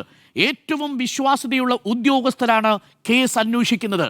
അപ്പോൾ പ്രതിപക്ഷ നേതാവിൻ്റെ, പ്രതിപക്ഷത്തിൻ്റെ 2 ദിവസത്തിൻ്റെ സഭാ നടപടികൾ തടസ്സപ്പെടുത്തിയ ആവശ്യം എവിടെ പോയി? മുഖ്യമന്ത്രിയുടെ ഓഫീസ് സമ്മർദ്ദം ചെലുത്തുന്നു എന്നുള്ള വാദത്തെ ഹൈക്കോടതി ഖണ്ഡിക്കുന്നു. ഏറ്റവും വിശ്വാസ്യതയുള്ള ഉദ്യോഗസ്ഥരാണ് ഇപ്പോൾ അന്വേഷണം നടത്തുന്നത്. CBI അന്വേഷണം വേണം എന്ന വാദത്തെ ഹൈക്കോടതി തള്ളുന്നു. ഇത്തരം നിസ്സാര കാര്യങ്ങൾക്ക് CBI അന്വേഷണം ആവശ്യമില്ല. SIT അന്വേഷണം നടത്തുന്നത് ഹൈക്കോടതിയുടെ മേൽനോട്ടത്തിലാണ്. അന്വേഷണം എങ്ങനെയാണ് മുന്നോട്ട് പോകുന്നതെന്ന് ദേവസ്വം ബെഞ്ചിന് അറിയാം. പ്രിയപ്പെട്ട പ്രേക്ഷകരെ, ഈ CBI അന്വേഷണം ആവശ്യപ്പെട്ട് ആരാ ഹർജി കൊടുത്തിരിക്കുന്നത്? അതാണ് ഏറ്റവും പ്രധാനപ്പെട്ട കാര്യം. തന്ത്രി സമാജം, വിശ്വ ഹിന്ദു പരിഷത്ത്, BJP സംസ്ഥാന പ്രസിഡന്റ്. അതാണ് പ്രതിപക്ഷം ആയുധമാക്കുന്നത്. പ്രതിപക്ഷം സഭയിൽ BJP-യുടെ അസാന്നിധ്യത്തിൽ BJP-ക്ക് വേണ്ടി വാദിക്കുകയാണോ എന്ന് സംശയിച്ചാൽ തെറ്റു പറയാൻ പറ്റുമോ? ഹൈക്കോടതിയുടെ മേൽനോട്ടത്തിൽ CBI അന്വേഷണം വേണം എന്ന് പ്രതിപക്ഷവും കൂടി ആവശ്യപ്പെട്ടിരുന്നു എന്നത് ഓർമ്മിക്കണം. ആ ആവശ്യം കൂടിയാണ് ഇന്ന് ഹൈക്കോടതിയുടെ ദേവസ്വം ബെഞ്ച് തള്ളിക്കളഞ്ഞത്. മൂന്നാമത്തത്, കുറ്റപത്രം സമർപ്പിക്കാഞ്ഞതുകൊണ്ട് ഈ അന്വേഷണമാകെ താളം തെറ്റിയിരിക്കുന്നു എന്നാണ് പ്രതിപക്ഷം പറഞ്ഞത്. കുറ്റപത്രം സമർപ്പിക്കാഞ്ഞതുകൊണ്ട് സ്റ്റാറ്റ്യൂട്ടറി ജാമ്യം, സ്വാഭാവിക ജാമ്യം കിട്ടി. പ്രതികൾ ഓരോന്നോരോന്നരായി പുറത്തു വരുന്നു. അത് SIT-യുടെ വീഴ്ചയാണെന്ന് പറഞ്ഞു. അക്കാര്യത്തിലും വളരെ വളരെ കൃത്യമായ മറുപടി നൽകിയിട്ടുണ്ട് ഹൈക്കോടതി. എന്താ പറഞ്ഞത്? 90 ദിവസത്തിനു ശേഷം ജാമ്യം ലഭിച്ചത് അന്വേഷണത്തെ ബാധിക്കുമെന്ന് ആശങ്കയില്ല. അതിസങ്കീർണമായ കേസാണ് ശബരിമലയിലെ സ്വർണ്ണക്കവർച്ച. അസാധാരണ കേസെന്നും കൊലപാതകം പോലെ, മർദ്ദനം പോലെ വേഗത്തിൽ പൂർത്തിയാക്കാവുന്ന അന്വേഷണമല്ല ഇതെന്നുമാണ് പറഞ്ഞത്. അപ്പോൾ കുറ്റപത്രം സമർപ്പിക്കാത്തതിൻ്റെ പേരിൽ പ്രതികൾ ഓരോരുത്തരായി ജാമ്യം കിട്ടുന്നത് കൊണ്ട് ഈ അന്വേഷണം അട്ടിമറിക്കപ്പെടുന്നു എന്ന് പറഞ്ഞ പ്രതിപക്ഷത്തിൻ്റെ നാവടപ്പിച്ചു കഴിഞ്ഞു ഹൈക്കോടതി. പക്ഷേ നാളെയും പ്രതിപക്ഷം വരും നിയമസഭയിൽ. കാര്യം, പ്രതിപക്ഷത്തിന് നിയമസഭയിൽ ഉന്നയിക്കാൻ മറ്റേത് വിഷയമുണ്ട്? ഈ സർക്കാരിനെതിരെ ഉന്നയിക്കാൻ മറ്റൊരു വിഷയവുമില്ലാത്ത സാഹചര്യത്തിൽ നാളെയും ഹൈക്കോടതി പൂർണ്ണ തൃപ്തി പ്രകടിപ്പിച്ചിരിക്കുന്ന ഈ SIT-ക്കെതിരെ നാളെയും അന്വേഷണത്തിൽ വരും, നാളെയും സഭയിൽ വരും ഇതേ പ്രതിപക്ഷം എന്നുള്ളതാണ് ഞാൻ മനസ്സിലാക്കുന്നത്. അതുകൊണ്ട് ആ 2 MLA-മാർ ഇപ്പോഴും സത്യാഗ്രഹം കിടക്കുകയാണ്. അല്പമെങ്കിലും രാഷ്ട്രീയ ധാർമ്മികതയുണ്ടെങ്കിൽ നിയമസഭാ കവാടത്തിൽ സത്യാഗ്രഹം അനുഷ്ഠിക്കുന്ന പ്രിയപ്പെട്ട സുഹൃത്തുക്കൾ AK അഷ്റഫും IC ബാലകൃഷ്ണനും ആ സമരം അവസാനിപ്പിക്കണം. ഹൈക്കോടതിയുടെ നിരീക്ഷണമാണ്. ഇനി എന്തിനാണ് അവർ സമരം ചെയ്യുന്നതെന്ന് എനിക്ക് മനസ്സിലാവുന്നില്ല സ്മൃതി. ഇപ്പോൾ ഹൈക്കോടതിക്ക് മേലാണ്. ഹൈക്കോടതി ദേവസ്വം ബെഞ്ച് പറഞ്ഞതിനും അപ്പുറത്തേക്ക് എങ്ങനെയാണ് IC ബാലകൃഷ്ണനും ഈ AK അഷ്റഫിനും നിയമസഭയിൽ CBI അന്വേഷണം ആവശ്യപ്പെട്ടുകൊണ്ട് മുഖ്യമന്ത്രിയുടെ ഓഫീസ് സമ്മർദ്ദം ചെലുത്തുന്നു എന്ന് പറഞ്ഞുകൊണ്ട് നിൽക്കുക? അഭിപ്രായത്തിൽ SIT-ക്ക് മാത്രമല്ല സർക്കാരിനും ആശ്വാസമാണോ കോടതിയുടെ? 100% സർക്കാരിന് ആശ്വാസമാകുന്നത് എന്തുകൊണ്ടാണ്? സർക്കാരിന്റെ ഭാഗത്ത് നിന്ന് മുഖ്യമന്ത്രിയുടെ ഓഫീസിൽ നിന്ന് ഒരു സമ്മർദ്ദവുമില്ല എന്നതിന്റെ തെളിവല്ലേ? ഏറ്റവും വിശ്വാസയോഗ്യരായ ഉദ്യോഗസ്ഥന്മാരാണ് SIT-യിൽ ഇപ്പോൾ അന്വേഷണം നടത്തുന്നത് എന്ന ഹൈക്കോടതി ദേവസ്വം ബെഞ്ചിന്റെ വാദം. ഒരു സമ്മർദ്ദവുമില്ല എന്നതിന് തെളിവല്ലേ സ്മൃതി? സർക്കാരിന് SIT-യിൽ പൂർണ്ണ വിശ്വാസമാണല്ലോ. അപ്പോൾ ഈ SIT സർക്കാരിന് പൂർണ്ണ വിശ്വാസമുള്ള SIT കണ്ടെത്തിയിരിക്കുന്ന പ്രതികളാണ് ജയിലിൽ കിടക്കുന്നത്. ആ പ്രതികളെ സംരക്ഷിക്കുകയാണ് ഈ ഭരണപക്ഷ പാർട്ടി എങ്ങനെ അത് സംരക്ഷിക്കുന്നത്? സംരക്ഷിക്കുന്നത് വെച്ചാൽ പാർട്ടിയിൽ തുടരാൻ അനുവദിക്കുന്നു. നടപടി എടുക്കാനായിട്ടില്ല എന്ന് പറയുന്നു. അല്ല, ഞാനൊന്ന് പറഞ്ഞോട്ടെ. പാർട്ടി നടപടി എടുക്കാനായിട്ടില്ല എന്ന് പറയുന്നു. അപ്പോൾ അത് പുറത്തേക്ക് നൽകുന്ന മെസ്സേജ് എന്താണെന്നുള്ള കാര്യം അവിടെ നിൽക്കുന്നു. രണ്ടാമത്തെ കാര്യം, ഒറ്റ കാര്യം കൂടി ഞാൻ മറന്നു. രണ്ട് കാര്യം അധികം സമയം എടുക്കില്ല ഡോക്ടർ. ഒറ്റ കാര്യമുള്ളൂ. അല്ല അങ്ങ് പ്രാധാന്യം അല്ല, അത് അങ്ങ് പ്രാധാന്യം ഇതൊക്കെ അങ്ങ് തീരുമാനിച്ചോളൂ. പിന്നെ പറയില്ല, ഞാൻ പറയില്ല. ഞാൻ പറയുന്നില്ല. പാർട്ടി നടപടിയാണോ വലുത്, നിയമ നടപടിയാണോ വലുത്? അതാണ് ഞാൻ ചോദിക്കാൻ വന്നത്.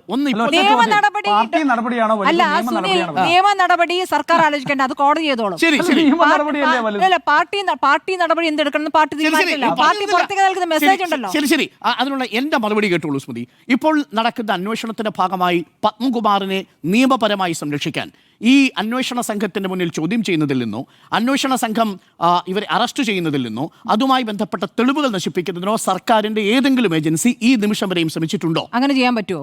പിന്നെ സംരക്ഷിക്കുന്നു. പാർട്ടിയിൽ തുടരുന്നു വെച്ചാൽ എന്താണ്? പാർട്ടി വിശ്വാസം. താങ്കൾ ഈ സാങ്കേതികത്തെ എന്നോട് പറയാൻ നിങ്ങൾ ജനങ്ങളോടാണ് സാങ്കേതികം പറയേണ്ടത്. നിങ്ങൾ എല്ലാവരും കൂടെ ഒച്ചവെക്കാൻ ഞാൻ സംസാരിക്കുന്നില്ല. വരട്ടെ, സർക്കാർ സംരക്ഷിക്കുന്നില്ല എന്നുള്ളത് സ്മൃതി സമ്മതിച്ചു. ശരി, പാർട്ടി സംരക്ഷിക്കുന്നു എന്നുള്ളതാണ്. പാർട്ടി എന്താ പറഞ്ഞിരിക്കുന്നത്? കുറ്റപത്രം സമർപ്പിക്കുമ്പോഴാണ് ഈ കേസിൽ എന്താണ് പത്മകുമാറും വാസുവും ചെയ്ത കുറ്റമെന്ന് മനസ്സിലാവൂ. ഇപ്പോൾ ഇതിൽ ക്രിമിനാലിറ്റി ഉള്ള നെഗ്ലിജൻസ് ആണോ, അതല്ല ഭരണപരമായ വീഴ്ചയാണോ? ഈ നിമിഷം വരെയും നമ്മുടെ മുന്നിൽ ഈ പത്മകുമാറോ വാസുവോ സാമ്പത്തികമായി നേട്ടമുണ്ടാക്കിയെന്നോ, ഇതുമായി ബന്ധപ്പെട്ട ഗൂഢാലോചനയിൽ പങ്കാളികളായി അതിന്റെ സ്വത്ത് പങ്കിട്ടു എന്നുള്ള വിവരമോ വന്നിട്ടില്ല. ഇതുവരെയും വന്നിരിക്കുന്നത് ഒരു നെഗ്ലിജൻസ് ഉണ്ടായി, ഭരണപരമായ വീഴ്ചയുണ്ടായി. അതിൻ്റെ ക്രിമിനാലിറ്റി എത്രത്തോളം ഉണ്ട് എന്നുള്ളത് കുറ്റപത്രം വരുമ്പോഴേ അറിയൂ. ഭരണപരമായ വീഴ്ചയ്ക്ക് ഞാനിപ്പോഴും പറയുന്നു, ആ ഭരണപരമായ വീഴ്ച പോലും പാർട്ടി ഗൗരവത്തിലെടുക്കേണ്ടതായിരുന്നു. പക്ഷേ അതിൻ്റെ പേരിൽ ഈ സർക്കാരിനെ അധിക്ഷേപിക്കാനും ഈ നിയമസഭ തടസ്സപ്പെടുത്താനും ഒരാവശ്യവുമില്ല എന്നുള്ളതാണ് എൻ്റെ ടേക്ക്. ആ ടേക്ക് അതുകൊണ്ടാണ് ഞാൻ ഈ പറഞ്ഞത്. ഈ അന്വേഷണത്തിന് ഒരു രാഷ്ട്രീയ വിഷയമായി കിട്ടുന്ന ഒരു കാര്യം അത് ഉപയോഗിക്കാൻ പ്രതിപക്ഷം മുന്നോട്ട് പോകരുത് എന്ന് അതങ്ങ് പറഞ്ഞോളൂ. അതങ്ങ് സഭാ തലത്തിലേക്ക് ഇതിലപ്പുറമൊക്കെ പലതും കണ്ടതാണ്. രണ്ടായിരിക്കും. ഒരേ വിഷയത്തിൽ സാധിക്കില്ലല്ലോ. രണ്ടാമത്തെ കാര്യം, അങ്ങ് പറയുന്ന BJP-യുടെ സ്വരം, BJP പോയി ഹൈക്കോടതിയിൽ പോയിരിക്കുന്നത് പോലും പ്രതിപക്ഷത്തിന് വേണ്ടിയാണെന്നൊക്കെ അങ്ങ് ഇങ്ങനെ പറയുമ്പോൾ ഈ BJP-യും ഈ സർക്കാർ പറഞ്ഞുകൊണ്ടിരിക്കുന്ന ഒരേ കാര്യങ്ങളാണ്. സോണിയാഗാന്ധിക്ക് ഈ പറയുന്ന കൊള്ളക്കാരുമായി ബന്ധം ഈ ഇറ്റലിയിലേക്ക് കൊണ്ടുപോകുന്നു. ഈ കാര്യങ്ങളൊക്കെ ഏറ്റെടുക്കാൻ CPM തയ്യാറാകുമ്പോൾ BJP-ക്കും CPM-നും ഒരേ സ്വരമാണോ എന്ന് തിരിച്ചും ചോദിക്കാം. ഈ വിഷയം വിവാദമാക്കിയത് ആരാ? ഈ വിഷയം സഭയിൽ ഉന്നയിച്ചു കൊണ്ടുവന്നതാരാ? അന്വേഷണത്തിന്റെ നേർവഴിക്ക് പോകുമ്പോൾ സഭയിൽ തുടർച്ചയായി തടസ്സപ്പെടുത്തിയത് പ്രതിപക്ഷമല്ലേ? ഈ സംവാദത്തിന് തയ്യാറാകാതെ ഒളിച്ചു. പക്ഷെ സ്വർണ്ണക്കൊള്ള എന്തുകൊണ്ട് അടിയന്തര പ്രമേയമായി വന്നില്ല? അടിയന്തര പ്രമേയം മോഷണം നടന്നു എന്നുള്ള കാര്യം ചർച്ച ചെയ്യേണ്ട കാര്യമില്ലെന്നേ. മോഷണം നടന്നു എന്നുള്ള കാര്യം ബോധ്യമായ കാര്യമാണ്. അതിനെന്ത് സമാധാനപരമായ ചർച്ച ചെയ്യേണ്ട? ഈ സമരം എന്തിനാണ്? സമരം അകത്തും പുറത്തും സമരം എന്തിനാണ്? അത് രാഷ്ട്രീയമല്ലേ? കള്ളമല്ലേ? കള്ളം എങ്ങനെയാവുന്നത്? അതെങ്ങനെ കള്ളമാകുന്നത്? എത്ര പേരാണ് അകത്ത് കിടക്കുന്നത്? അല്ലെ, എത്ര പേരാണ് അകത്ത്? രണ്ട് കാരണത്തിന്റെ പുറത്തല്ലേ സമരം? രണ്ട് ആവശ്യങ്ങളല്ലേ പ്രധാനമായിട്ടുള്ളത്? എന്താണ്? ഒന്ന്, സർക്കാർ SIT-ക്ക് മേൽ മുഖ്യമന്ത്രിയുടെ ഓഫീസ് സമ്മർദ്ദം ചെലുത്തുന്നു. അല്ല, അതിനെക്കുറിച്ച് ഞാൻ പറഞ്ഞല്ലോ, എനിക്കത് യോജിപ്പില്ല എന്ന് പറഞ്ഞു. അല്ല, സ്മൃതി പറഞ്ഞതിൽ നിന്ന് ഞാൻ പറയട്ടെ ഒരു കാര്യം.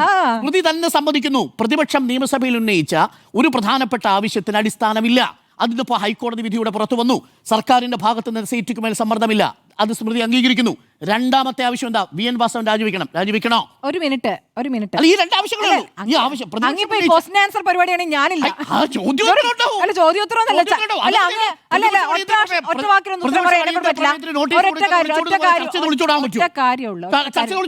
ചർച്ചയ്ക്ക് മറുപടി വേണം. ചോദ്യം ഉണ്ടാവും. 2019 മുതൽ 2026 വരെ നടന്ന കാര്യങ്ങളുണ്ടല്ലോ. 2024 പാളി എടുത്തു കൊണ്ടുപോകാൻ ശ്രമിച്ചു, നടന്നില്ല. പറയട്ടെ, ഇങ്ങനെ ആവേശം പറഞ്ഞു തുടങ്ങി അങ്ങ് പറഞ്ഞാൽ മതി. താങ്കൾ പറയൂ. ഞാൻ പറയുന്നില്ല. താങ്കൾ പറയൂ, എന്തുകൊണ്ട് പറയാൻ സംസാരിക്കാൻ സമ്മതിക്കും. ഒരു ഭാഷ സംസാരിക്കണം. VN വാസവൻ എന്തുകൊണ്ട് സൗകര്യമില്ല. അത് കൊള്ളാം. അതെന്ത് ഏർപ്പാടാണ്? അത് പ്രതിപക്ഷം സ്വീകരിക്കുന്ന നിലപാടല്ലേ? ഈ അടിയന്തര പ്രമേയം അല്ലെങ്കിൽ പ്രതിപക്ഷത്തിന്റെ ആലയിൽ കെട്ടാനാണല്ലോ അങ്ങയുടെ ശ്രമം. ഞാനിവിടെ പറയുന്ന കാര്യം പൂർത്തിയാക്കാൻ ശ്രമിക്കുന്നില്ല. സബ്മിഷനായിട്ട് അവതരിപ്പിക്കും. വി എൻ വാസവന്റെ കാലത്തുള്ള ഒരു മിനിറ്റ്, വി എൻ വാസവന്റെ കാലത്തുള്ള ദേവസ്വം ബോർഡ് പ്രസിഡന്റിനെയാണ് ഇവിടെ SIT ചോദ്യം ചെയ്തിട്ടുള്ളത്. പറയട്ടെ, ഹൈക്കോടതിയുടെ വിമർശനവും എന്തുകൊണ്ട് പ്രശാന്തുമായി ബന്ധപ്പെട്ട നടപടി എടുക്കുന്നില്ല ചോദ്യം കോടതിയിൽ നിന്ന് വന്നിട്ടുള്ളതാണ്. ഈ കാലയളവിലും ഈ കാലയളവിലെ കാര്യങ്ങൾ കൂടി കോടതി പരിശോധിക്കുന്നുണ്ട്. അതുകൊണ്ടായിരിക്കാം പ്രതിപക്ഷം പറഞ്ഞു. ഇനി കേട്ടോളൂ. എന്നാൽ ഈ കാലയളവിലെ മാത്രമല്ല, 98 മുതലുള്ളത് പരിശോധിക്കണം എന്ന് പറഞ്ഞിട്ടുണ്ട്. 98 മുതൽ പരിശോധിക്കുമ്പോൾ കാലാകാലങ്ങളായി പ്രയാർ ഗോപാലകൃഷ്ണനും രാമൻ 98 സ്ഥാപിച്ച വിജയ മല്യ സ്വർണം പൂശിയ പാളികളാണ് പോയിരിക്കുന്നത്. സ്വർണ്ണപ്പാളികളാണല്ലോ പോയിരിക്കുന്നത്. അങ്ങനെയാണെങ്കിൽ ശിവകുമാറിനെ, പ്രയാർ ഗോപാലകൃഷ്ണന്റെ കാലത്ത് അജയ് തറയിലിനെ ഒക്കെ അറസ്റ്റ് ചെയ്യണമെന്ന് ആവശ്യപ്പെട്ടുകൊണ്ട് CPM പ്രതിഷേധം തുടങ്ങാമല്ലോ. SIT അറസ്റ്റ് ചെയ്ത് നമ്മുടെ മുന്നിൽ CPM മാത്രമേ ഉള്ളൂ. ആര് പറഞ്ഞു? മറ്റുള്ള അംഗങ്ങൾ കോൺഗ്രസിന്റെ നമ്മുടെ മുന്നിലേതായാലും എനിക്കറിയില്ല. കോൺഗ്രസ്സുകാരന്റെ അല്ല. അങ്ങ് പിന്നെ അതെന്നെ വാദം പറഞ്ഞു. കോൺഗ്രസ്സുകാരനല്ല, കോൺഗ്രസ് ഇപ്പൊ പ്രതിപക്ഷമായി. അങ്ങ് ആദ്യം പറഞ്ഞ കോൺഗ്രസ് പല ഘട്ടങ്ങളായി ഇത് പറഞ്ഞ ശേഷം നമ്മുടെ ചർച്ചയിൽ പങ്കെടുക്കുന്നവർ തന്നെ അത് തിരിച്ചതാണ്. KS ബൈജു, മുരാരി ബാബു, ജയശ്രീ ഇതിൽ പ്രതിപക്ഷ സംഘടനയിലാണ്.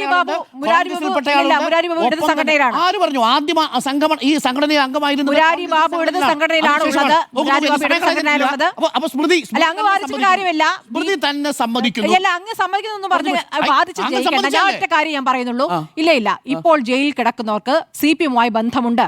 ആ ബന്ധം അവിടെ നിൽക്കുമ്പോൾ ആയിട്ടില്ല, സമയമായിട്ടില്ല, നടപടി എടുക്കാൻ സമയമായിട്ടില്ല എന്ന് പാർട്ടി പറയുന്നതാണ് നമ്മുടെ മുന്നിലുള്ള യാഥാർത്ഥ്യം. അതെ, കുറ്റപത്രം വരട്ടെ. നിങ്ങൾക്ക് വേണ്ടുവോളം സമയം നിങ്ങൾ സമയം എടുക്കുന്നേ, നിങ്ങൾ സമയം എടുക്കുവോ, കുഴപ്പമില്ല. അപ്പൊ പറഞ്ഞുകൊണ്ടിരിക്കും. പക്ഷേ അതിനിടയ്ക്ക് ചോദ്യം ഉണ്ടാവും. അപ്പൊ VN വാസവനെ എന്തിനാ അറസ്റ്റ് ചെയ്യുന്നത്? അറസ്റ്റ് ചെയ്യാൻ ഞാൻ പറഞ്ഞില്ല. രാജിവെക്കേണ്ടത് എന്തിനാ? രാജിവെക്കേണ്ട കാര്യം ഞാൻ പറഞ്ഞല്ലോ. എന്തിനാ രാജിവെക്കുന്നത്? VN വാസവൻ രാജിവെക്കേണ്ടത് എന്തിനാ? ഈ കാലയളവിലെ കാര്യങ്ങൾ കൂടി കോടതി പ്രശാന്തിനെ എന്തിനാണ് വിളിപ്പിച്ചത്? ശരി, കേൾക്കൂ.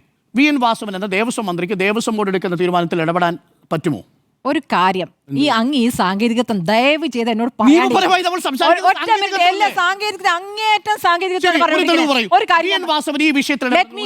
ഒന്നുകിൽ എന്നെ പറയാൻ സമ്മതിക്കുക. ദേവസ്വം ബോർഡിലേക്ക് പാർട്ടി അംഗങ്ങൾ വരാം എന്നുള്ള തീരുമാനം, ഇതിപ്പോ ഞാൻ കോൺഗ്രസിന്റെയും CPM-ന്റെയും എല്ലാം ചേർത്താണ് പറയുന്നത്. പാർട്ടി അംഗങ്ങൾ വരാം എന്ന് തീരുമാനിക്കുന്നത് എന്തുകൊണ്ടാണ്? ഈ പറയുന്ന ഭരിക്കുന്ന സർക്കാരുകൾക്ക് ഒരു പിടുത്തം വേണം എന്നുള്ളത് കൊണ്ടാണ്. അത് അവിടെ നിന്ന് കക്കാനല്ല, ഞങ്ങളുടെ നിയന്ത്രണത്തിലായിരിക്കും, ഞങ്ങളുടെ കണ്ണ് വേണം എന്നുള്ള ഉദ്ദേശത്തിലാണ്.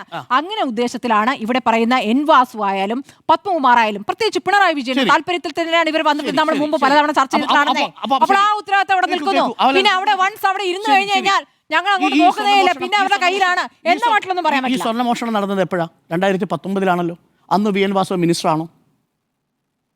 അന്ന് മിനിസ്റ്റർ അല്ലാത്ത VN വാസവൻ അതിനകത്ത് ഏതെങ്കിലും തരത്തിലുള്ള രാഷ്ട്രീയ ധാർമ്മികതയുടെ പ്രശാന്തിനെ എന്തിനു വിളിപ്പിച്ചു? പ്രശാന്തിനെ വിളിപ്പിച്ചത് ദേവസ്വം ബോർഡിലെ എന്താണ് നടപടിക്രമങ്ങൾ താങ്കൾ വന്നതിന് ശേഷം നടത്തിയത്, രണ്ടാമത് നിങ്ങൾ കൊടുത്തുവിടുമ്പോൾ എന്ത് നടപടിക്രമങ്ങൾ പാലിച്ചു, കൃത്യമായി പ്രശാന്ത് അത് കൊടുത്തു. രണ്ടാമത്തെ തവണ മൊഴി കൊടുക്കാൻ വിളിപ്പിച്ചു, വിശദമായി പറഞ്ഞു, തിരിച്ച് അദ്ദേഹത്തെ വീട്ടിൽ വിട്ടു. പ്രശാന്ത് പറഞ്ഞ കാര്യങ്ങൾ മാത്രമല്ലല്ലോ നമുക്ക് പ്രശാന്തിനെ എങ്ങനെയാണ് വിളിപ്പിച്ചത്? പ്രശാന്തിനെ എന്തിനാണ്?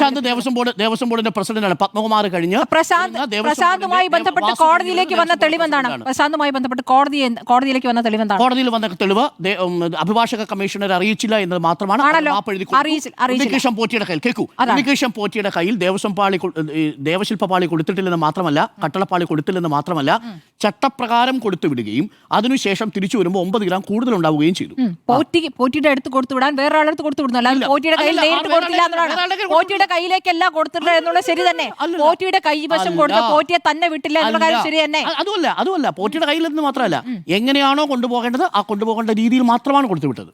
ശരി, പിന്നെന്തിനാ ഇനി VN വാസവൻ രാജിവെക്കുന്നത്? അല്ല, ആയിക്കോട്ടെ, അകത്ത് തന്നെ ശരിയാക്കാൻ പാടുള്ളൂ, പുറത്തേക്ക് കൊണ്ടുപോകാൻ പാടില്ല. 2021 VN വാസവൻ 2019 കാര്യത്തെ എങ്ങനെ നിയന്ത്രിക്കാൻ പറ്റും? പ്രതിപക്ഷത്തോട് പോയി ചോദിക്കും. ഞാൻ എന്റെ അഭിപ്രായം പറയുന്നത് ഡോക്ടർ അരുൺ ഇത് ശരിയല്ല. എന്റെ അഭിപ്രായം ചോദിച്ചാൽ ഞാൻ പറയും ഈ പരിപാടി നടക്കില്ല. അങ്ങ് വേണമെങ്കിൽ CPM-നെ വ്യക്തമായി പറഞ്ഞോളൂ, എന്നോട് കോൺഗ്രസിനെ വ്യക്തമാക്കണ്ട. ഇല്ല, അങ്ങനെയൊന്നും പരിപാലിക്കാൻ പറ്റില്ല. ഞാൻ എന്റെ അഭിപ്രായമാണ് പറയുന്നത്. ഞാൻ തീർച്ചയായിട്ടും പറയും. ഞാൻ അല്ലെങ്കിൽ ഈ ചർച്ച ഇരിക്കില്ല കേട്ടോ. ഇത് ഈ പ്രാവശ്യം മാത്രമല്ല, ഞാൻ കൃത്യമായി പറയുന്നു. ഞാൻ എന്റെ ബോധ്യത്തിന്റെ അടിസ്ഥാനത്തിലാണ് പറയുന്ന കാര്യങ്ങൾ. അത് ചിലപ്പോൾ CPM-ന് അനുകൂലമായിരിക്കാം, ശരി. മിക്കവാറും ഭരണപക്ഷത്തിന് എതിരായിരിക്കാം. അത് ആര് ഭരണപക്ഷത്തിലെത്തിയാലും അത് നിങ്ങൾക്ക് കാണാം. കേട്ടല്ലോ, സ്മൃതി ഒരു നിമിഷം, തോന്നുന്ന സമയത്ത് മാറി മാറി പറയുന്ന പരിപാടി എനിക്കില്ല. സ്മൃതി ഒരു സംശയം. സ്മൃതി, ഞാൻ ഈ പറഞ്ഞ രണ്ട് കാര്യങ്ങൾ, പ്രതിപക്ഷം നിയമസഭയിൽ സഭാ നടപടികൾ സ്തംഭിപ്പിച്ച് ഇന്ന് നടത്തിയതും ഇന്നലെ നടത്തിയതുമായ പ്രകടനം നടത്തിയ വിഷയത്തോട് സ്മൃതി യോജിക്കുന്നുണ്ടോ എന്നേ ഞാൻ ചോദിച്ചുള്ളൂ. രണ്ട് വിഷയങ്ങളേ ഉള്ളൂ. വാസവൻ രാജിവെക്കണം, അതിനോട് താങ്കൾ യോജിക്കുന്നു? സഭയിൽ ഒറ്റ കാര്യമുള്ളൂ, ഞാനത് പറഞ്ഞു, രാഷ്ട്രീയമാണെന്ന് ഞാൻ പറഞ്ഞു, രാഷ്ട്രീയമാണെന്ന് പറഞ്ഞു. പ്രതിപക്ഷം ഉന്നയിച്ചിരിക്കുന്ന എല്ലാ കാര്യങ്ങളും ശരിയാണെന്നൊന്നും ഞാൻ കരുതില്ല. ഒന്നാമത്തെ കാര്യം, ഈ ദേവസ്വം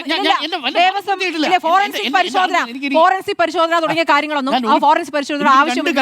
ആ തെളിവുകൾ കൃത്യമായി ഈ പറയുന്ന SITയുടെ പക്കലുണ്ട്. അത് ഫോറൻസിക് പരിശോധന ആവശ്യമില്ല. അപ്പോൾ ആ കാര്യം അവിടെ പൊളിയുകയാണ്. പ്രതിപക്ഷം ഉറപ്പായിട്ടും ഇത് രാഷ്ട്രീയമായി ഉപയോഗിക്കുന്നേ, ആരായാലും പ്രതിപക്ഷത്തെ രാഷ്ട്രീയമായി ഉപയോഗിക്കും. അത്രേ ഞാൻ പറഞ്ഞിട്ടുള്ളൂ. പക്ഷേ ഇത് SITക്ക് ആശ്വാസം എന്ന പോലെ നെഞ്ച് വിരിച്ച് ഇവിടെ സർക്കാരിന് ഇരിക്കാനുള്ള കാര്യമൊന്നും ഇവിടെ ഉണ്ടായിട്ടില്ല. അത്രേ ഉള്ളൂ. ഇനി SITക്ക് ആശ്വാസമാണ്, ഇതൊരു സുവർണാവസരമായി കണ്ട പ്രതിപക്ഷത്തിന് നിരാശയുമാണ്. രണ്ടാമത്തെ പോയിന്റ് കൂടി പറയാം. ഉണ്ണികൃഷ്ണൻ പോറ്റിയെ കയറ്റി എന്നുള്ള പാട്ട് ഇനി എങ്ങനെ ആത്മവിശ്വാസത്തോടെ കോൺഗ്രസ് പാടും? രണ്ട്, എങ്ങനെയൊക്കെയാ? ഒന്ന്, ഉണ്ണികൃഷ്ണൻ പോറ്റി ആദ്യം സന്നിധാനത്ത് വരുന്നത് ഏത് കാലത്താ? KC വേണുഗോപാൽ ദേവസ്വം ബോർഡ് മന്ത്രിയായിരിക്കുമ്പോൾ G. രാമൻപിള്ള ദേവസ്വം ബോർഡിന്റെ പ്രസിഡന്റ് ആയിരിക്കുന്ന സമയത്ത് സന്നിധാനത്തെത്തുന്നു. പക്ഷേ ചുമതലകൾ വഹിച്ചു തുടങ്ങുന്നത് 2007 G. Raman Nair board president ആയിരിക്കുന്ന ഘട്ടത്തിലാണ് പരികർമ്മിയായിട്ടും അതിനുശേഷം കീഴ്ശാന്തിയായിട്ടും പ്രവർത്തിക്കുന്നത്. ആദ്യത്തെ സ്പോൺസർഷിപ്പ് കിട്ടുന്നത് എപ്പോഴാണ്?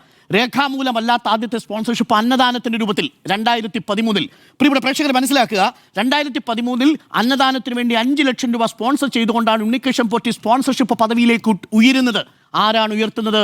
ഉമ്മൻചാണ്ടി സർക്കാരിന്റെ കാലത്ത് VS ശിവകുമാർ ദേവസ്വം മന്ത്രിയായിരിക്കുന്ന സമയത്ത്, MP Govindan Nair Devaswom board president ആയിരിക്കുന്ന സമയത്ത്.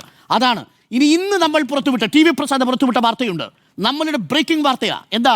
2019 മുമ്പ് ഇയാളെ സ്പോൺസറായിട്ട് അംഗീകരിച്ചിരുന്നു എന്ന് 2017 കൊടിമരത്തിന്റെ പ്രതിഷ്ഠയുമായി, ധ്വജപ്രതിഷ്ഠയുമായി ബന്ധപ്പെട്ട് അവിടുത്തെ മണിമണ്ഡപം പുതുക്കി പണിയുന്നതിനും 2 മണികൾ പമ്പയിലും ഒപ്പം തന്നെ മാളികപ്പുറത്തും മാറ്റി സ്ഥാപിക്കുന്നതിനുമുള്ള ചുമതല കൊടുത്തത് ഇതേ ഉണ്ണികൃഷ്ണൻ പോറ്റിയുടെ കയ്യിലാണ്. അന്ന് ദേവസ്വം പ്രസിഡന്റ് ആരാണ്?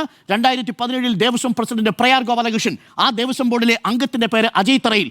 രണ്ടുപേരും കോൺഗ്രസിന്റെ നേതാക്കളാണ്. ഞാനത് വായിക്കാം. 2017 4 മാസം 27 തീയതി തിരുവിതാംകൂർ ദേവസ്വം ബോർഡിന്റെ പ്രൊസീഡിങ്സ് ഇന്ന് നമ്മൾ പുറത്തുവിട്ട വാർത്തയാ. എന്താ? 2017 ഉണ്ണികൃഷ്ണൻ പോറ്റിക്ക് സ്പോൺസർഷിപ്പ് കൊടുത്തുകൊണ്ടുള്ള ആ ഉത്തരവിലെ പ്രൊസീഡിങ്സിലെ രണ്ടാമത്തെ ഖണ്ഡിക, വാസ്തുശാസ്ത്ര വിദഗ്ധൻ വേഴാപ്പറമ്പന ചിത്രഭാനു നമ്പൂതിരിയുടെ നിർദ്ദേശാനുസരണം ശാസ്ത്രവിധി പ്രകാരം ദേവസ്വം ചീഫ് എഞ്ചിനീയറിന്റെ മേൽനോട്ടത്തിൽ ശ്രീ ഉണ്ണികൃഷ്ണൻ പോറ്റിയുടെ പൂർണ്ണമായ ചെലവിൽ ശബരിമല 18-ാം പടിക്ക് ഇരുവശങ്ങളിലുമായി 2 മണിമണ്ഡപങ്ങൾ നിർമ്മിക്കുന്നതിന് അനുവദിച്ചു. ശബരിമലയിൽ ഉണ്ണികൃഷ്ണൻ പോറ്റിയെ സ്പോൺസറായി അംഗീകരിച്ചുകൊണ്ടുള്ള ആദ്യത്തെ കടലാസ്, ആ രേഖാമൂലമുള്ള കടലാസിന്റെ റിപ്പോർട്ടിൽ പുറത്തുവിട്ടു. അത് 2017. അന്ന് ദേവസ്വം ബോർഡ് ഭരിക്കുന്നത് പത്മകുമാർ അല്ല, അന്ന് ദേവസ്വം ബോർഡ് ഭരിക്കുന്നത് പ്രയാർ ഗോപാലകൃഷ്ണനും പ്രയാർ ഗോപാലകൃഷ്ണനൊപ്പം അജയ് തറയിലും ഇടത് അംഗമായ രാഘവനും ചേർന്നാണ്.